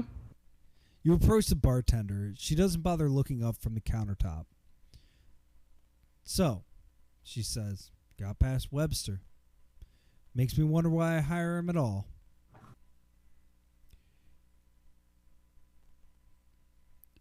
Do we snark her? Do we snark her? Or do we just Just the facts, ma'am. Just the facts, ma'am. I'm here about Redden. The bartender spits her gum into the bin beside her. She gets up and paces back and forth, hooking her thumbs in the loops of her trousers. Yeah, I heard. Her eyes flicker to the device behind the bar, flared like a foghorn. She brushes the sigilled feathers in its bell, sending them fluttering, whispering. You hear all kinds of things on the wind.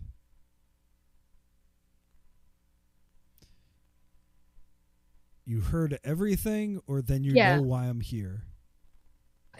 Columbo rules. Never let them know what you know. You heard everything? Yeah. I heard enough.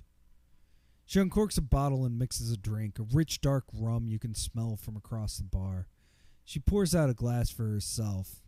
Then she retrieves another, raises it with a sidelong arch of her brow. What kind of bartenders are letting their patrons just mix drinks? I'm not complaining, mind you. No, she's the bartender. Oh, my apologies. Drink? She asks. Yes, no, or I'm a rich upper crust person. Ooh, fantastic question. I would go middle of the road, but that's just me. Middle of the road to me means yes.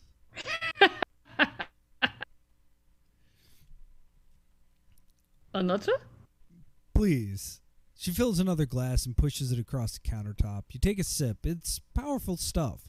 Warm in your throat all the way down. I'm impressed, she says. Not a lot of people around here with the stomach for that. She takes a long swig from her own glass. For a long while she's silent, absorbed in her own thoughts. Redden, she finally says. You want to know more about him?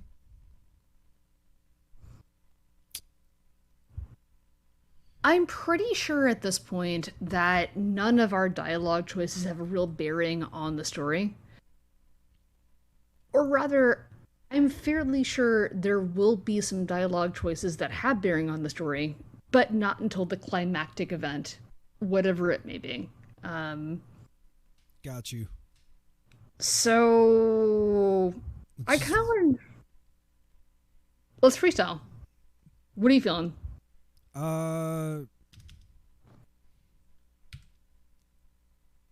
I still want to like Columbo this out.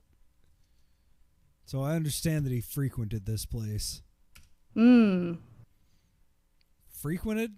She chuckles. More like he lived here.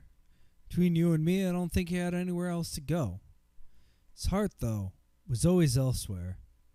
You could see it in his eyes. He was always thinking back on old history, stuck in the past. Ooh, what about the past though? He was stuck in the past? She gazes at you intently. He was. He didn't tell anyone. Wasn't the kind to go on drunken tirades, unlike me. She looks down and chuckles softly. But I always saw, when he was a few bottles in, that look in his eyes. He was always thinking of going back.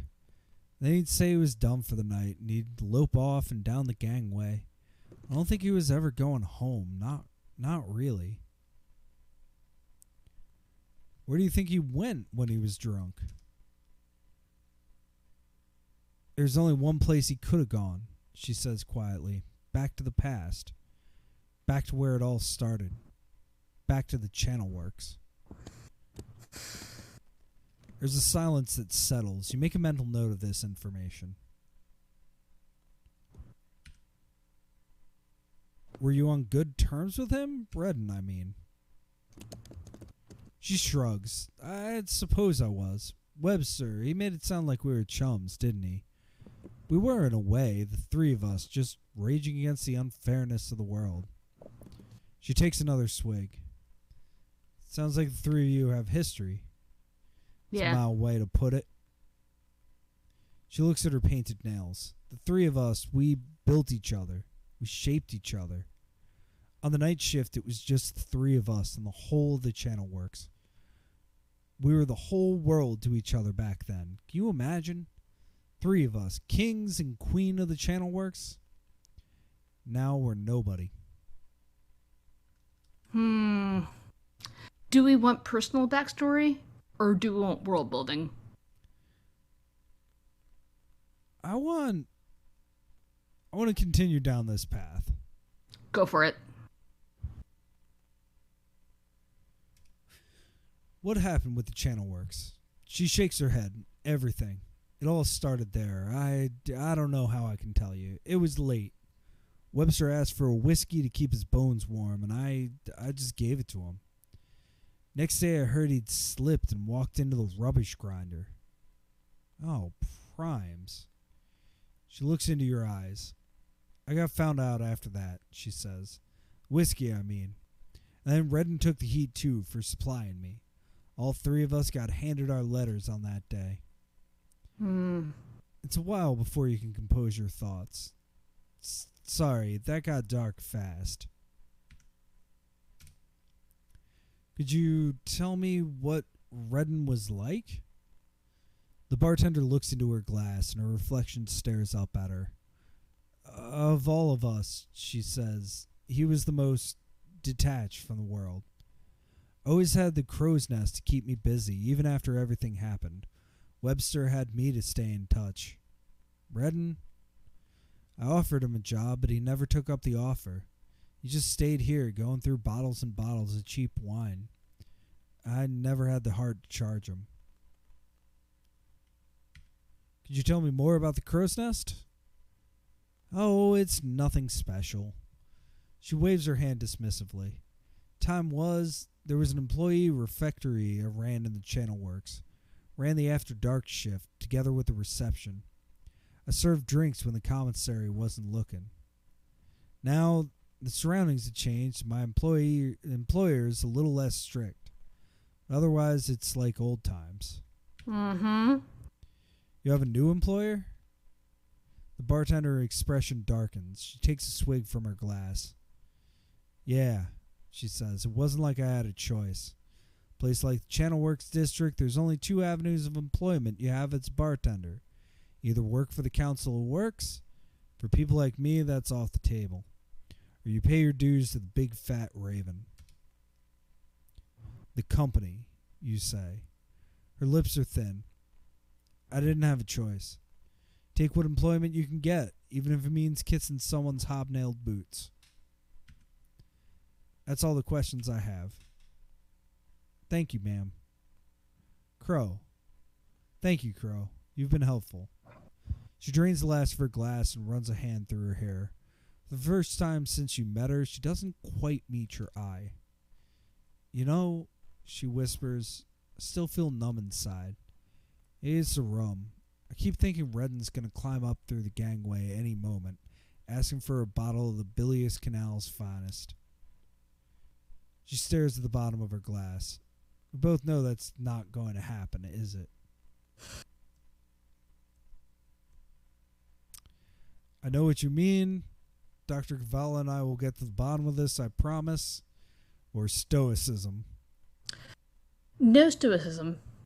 And we're a college graduate. We don't know what it means. But we can promise. Dr. Cavallo and I will get to the bottom of this, I promise. She looks into your eyes. Her gaze is intense at first, like a sky split by thunder. Then it quivers, and she turns her gaze downward before you can see it falter. Yeah, she says, all right. She closes her eyes and a tear runs down her cheek, staining it dark in the light. I should get back to bartending, she says very softly. It was nice talking to you. Give her a proper goodbye. Goodbye. You get up from the bar, conscious of yourself, of the quiet. You wonder if you perhaps shouldn't have asked so many questions, but it's too late now. Sometimes you must hurt someone before they can truly be healed. Yikes. Yikes. I did not register that conversation the first time that I played this, and I'm so happy we're doing this again together.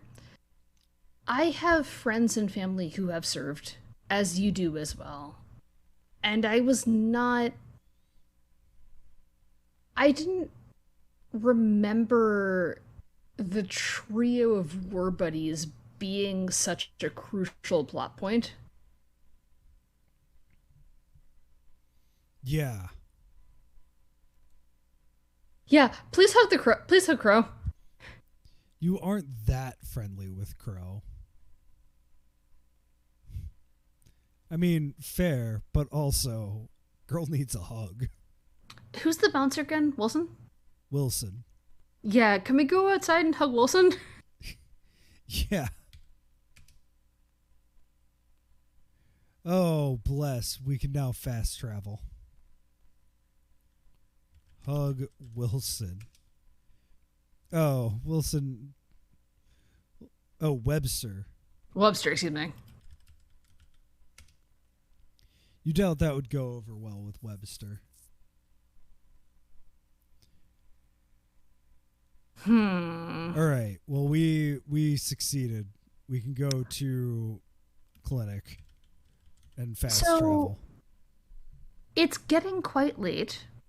We seem to have gotten to a fairly good narrative stopping point. I don't want to give up the ghost quite yet. Is there anything else that you want to tie up before we get to the next act? Well, according to our journal, I've learned so much about our victims and I have a better idea of how the disease works. But it still feels like there's so much I'm missing, just dancing out of sight. What's really going on in the Channel Works district? What else have I been unable to see? I have a feeling the Channel Works aren't open. That would be the only thing that I want to do. Yeah, we tried earlier, we couldn't get in there.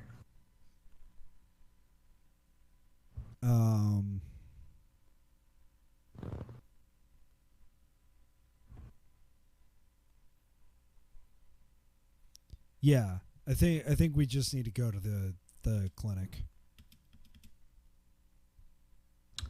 Let's go see how that game of cards is going.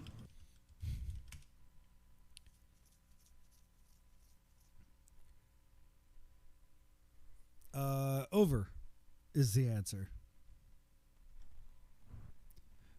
I love this though. You go down to the Shanty Quarter, north to the Via Mercurii, north again to the Ground Forum, north again to the Via Terminalis Junction, northwest to the Via Terminalis Bridge, northwest again to the West Street, northwest to the West End, and west again to the Dr. Cavala's clinic. Can we have Chin Kee Yong on the stream to tell us how he did this, though? That's because that's also something that like bothers me with like Skyrim or those kind of games where there's fast travel, and it's like, well, no, the reason why I'm using fast travel is because it's really annoying to go do all that, and like, but it's also narratively like very dangerous in those games.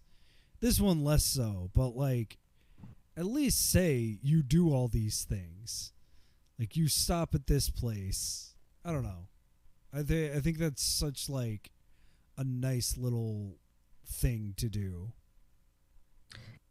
In this kind of game, yeah, it's a narrative shortcut. In another kind of game, let's say a game book, yeah, you want to, let's say, give your players a role on the random encounter table. In this instance, nah, you just go to the clinic. Yeah, but I mean, walking through all of those steps makes, yes, you do the fast travel because it makes sense.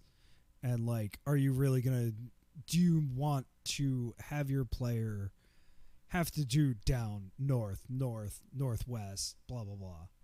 No, but like, saying that you do those things and it's just a shorthand way to do 15 navigations, like that is good immersion that you can also skip as like reading it. So what's Kavala doing? She is curled up in her makeshift bed, staring at an intricately engraved pocket watch. As you enter, she snaps the watch shut and gives you a nod. Mary, I was wondering when you'd get back. Ask about her, ask about Horatio, ask about the watch. Just business. I'm very curious about the watch, but also just the facts, ma'am.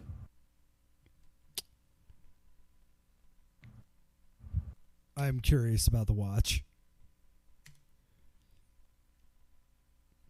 That's a nice watch, you say. Dr. Cavallo looks up at the little brass case in her palm. It is, she replies. Someone gave it to me long ago. I was just thinking about it. Had Horatio dig it up. Can we save and then ask her about her clearly departed sweetheart?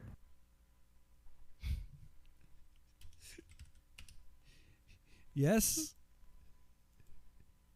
I mean, whoever gave it is definitely dead, though, right? Thinking about someone, Doctor? After a pause, she puts the watch away. It doesn't matter, she says. It's all in the past now. You had something for me, Mareed? About the things you told me to investigate. Dr. Cavala's expression hardens. You settle down beside her, and she listens raptly to your account of the day's events.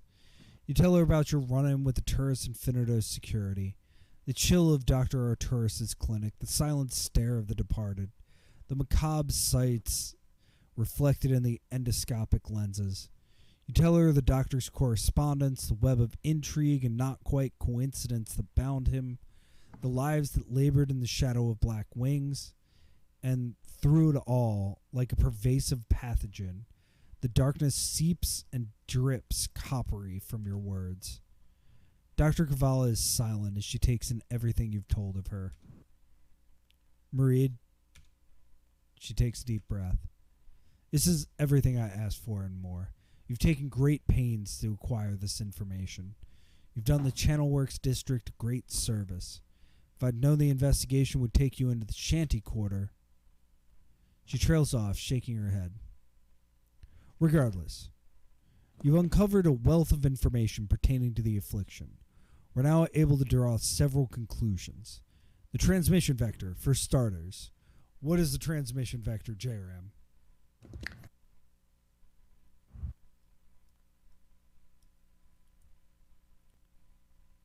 Oh, jeez Louise. It's either 2 or 4.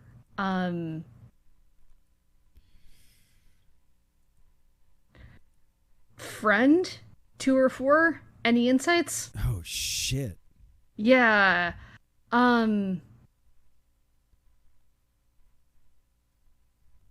Let's try 2. Just Journal? to No, we can't. We can't go journal. We just saved. We literally just saved. So let's try 2. And if it's wrong, we'll go 4.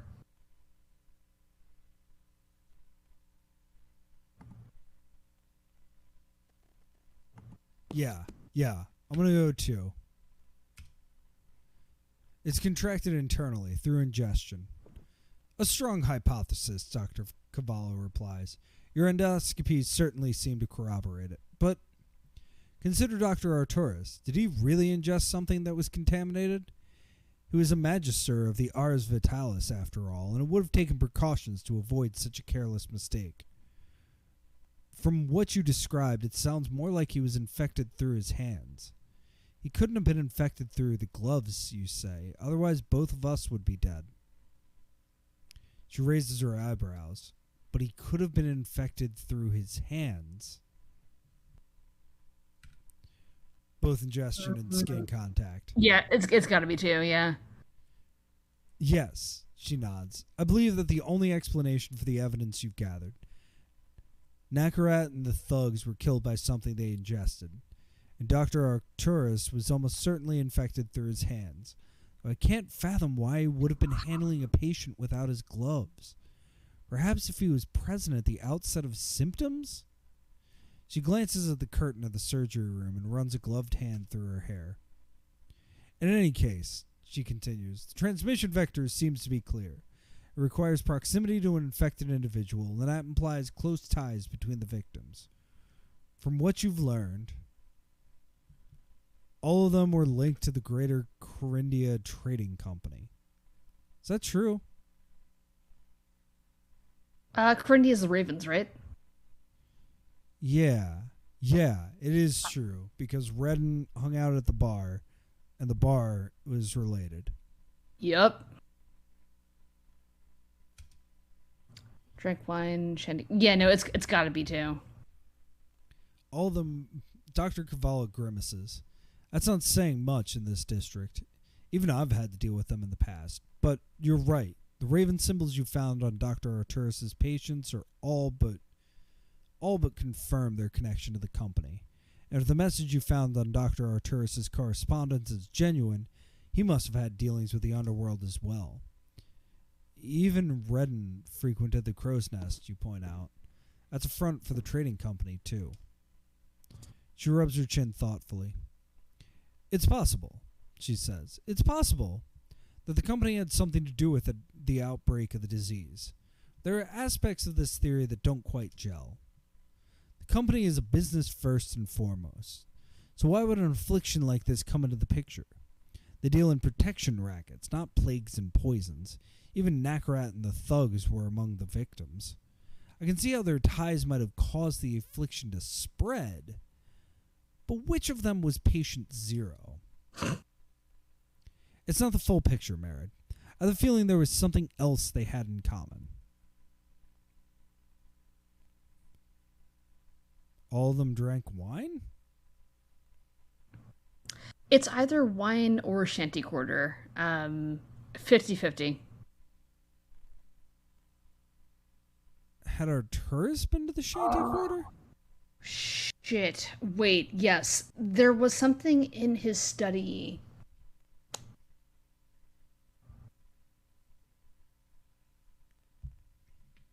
None of these choices, again, are going to soft lock us out of the game, Yeah, yeah. but all of them have equal validity, though. Well, Fuck. no, Redden was not a patient of Dr. Arturus. Ah, shit, you're right. Yeah, wine, I guess?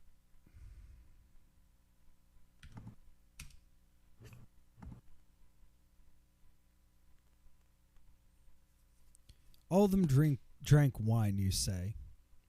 Dr. Cavallo opens her mouth and then she pauses, closes it again. Now that you mention it, she says, that is odd. Redden was a heavy drinker. Dr. Arturus had been hosting Creditor Nakarat. There was that bottle you found beneath the flophouse. The affliction can be transmitted through ingestion. Do you think it's the wine that's killing them?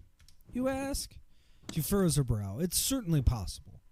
A contaminant could be hidden in a dark wine and remain undetected, masked by the color and aroma.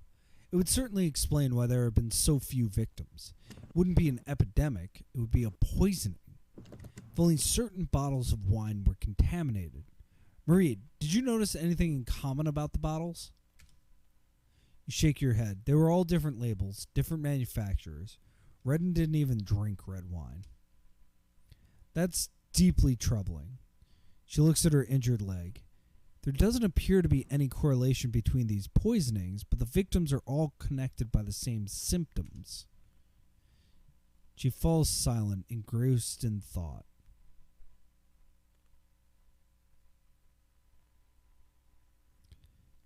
I mean, foul play. Of course. You think foul play is involved? Dr. Cavallo crosses her arms. Her eyes trace the bandages around her destroyed tendon. Suppose we assume that this is deliberate, she says. That this is part of someone's larger agenda. Many things fall into place. The attack on my clinic. The connection to the trading company. The fast-acting and improbably lethal affliction. Until now, we've been operating under the assumption that this is a simple infection. One that obeys statistical models and adheres to the precepts of medicine. But what if that isn't the case? What if this is, in reality, a series of murders? You regard her with growing unease. Then that would be beyond us. It would be a matter for the vigiles. She nods grimly. Correct. And if this is true, Marie, whoever is behind this has it out for me. The culprit might be looking to bury the evidence, silence the doctors in the district who have a chance of stopping them. That means Dr. Justinian is in danger. And you as well. Dr. Cavallo shakes her head. I'm sorry, Marie. If I had known earlier, I would never have sent you out on your own. She shifts in her makeshift bed, wincing as the dressing on her leg chafes.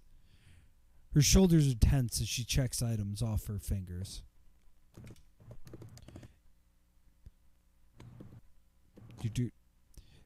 If our conclusion is correct, time is of the essence. I'll correspond with Dr. Justinian as soon as possible and warn the vigiles by way of Horatio. The quarantine will buy us some time to track down the culprit. As for you, Marie, she looks at you and something causes her to falter. She closes her eyes. Her words catch in her throat. Go home and rest, she says.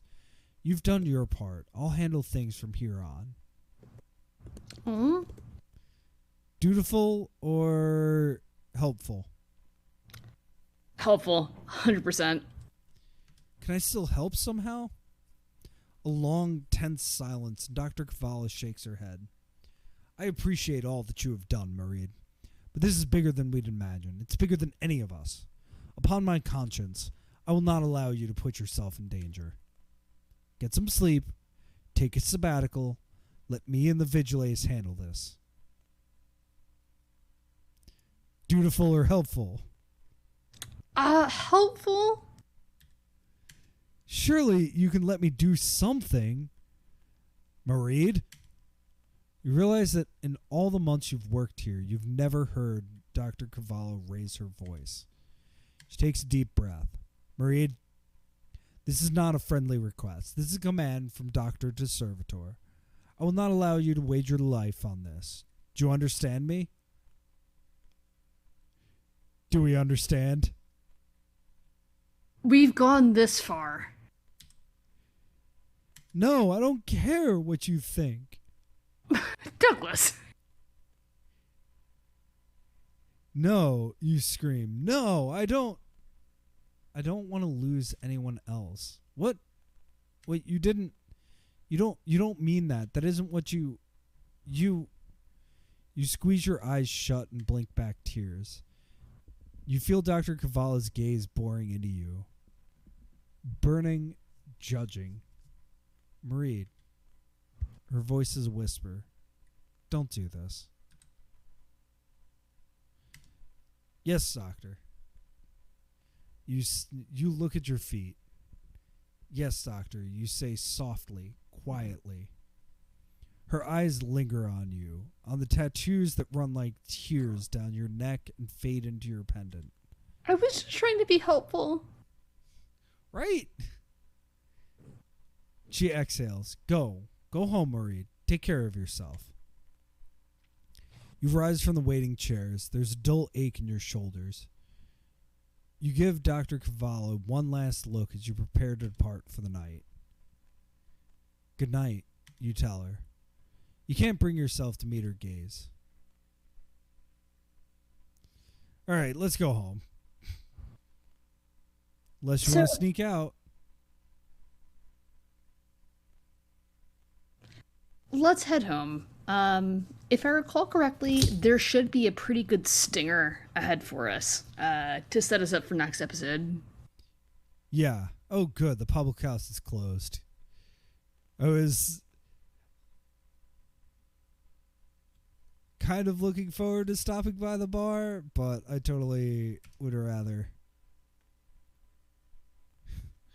go to sleep. Go the fuck to bed. You sit down on the edge of your bed. The sweat and stress of the day cling to you, pulling the shadows behind your eyes.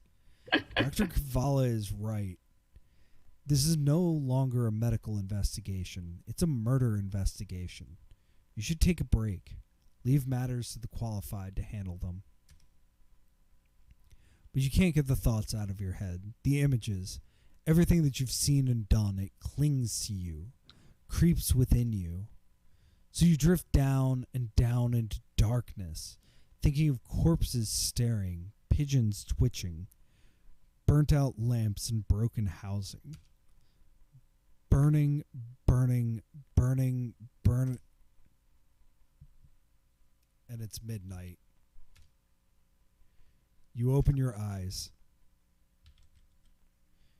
You're covered in sweat and your breathing is ragged. A nightmare? You have time to ponder that later. Someone is knocking on your door. Ignore the knocking. This is the one time when you should really ignore that knock, my friend. Well, we will have that to debate next time.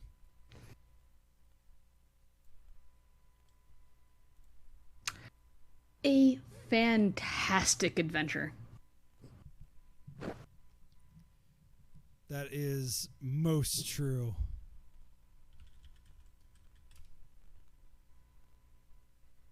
Well,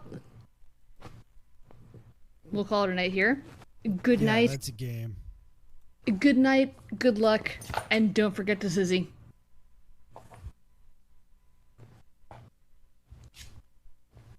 I need something lighthearted after that.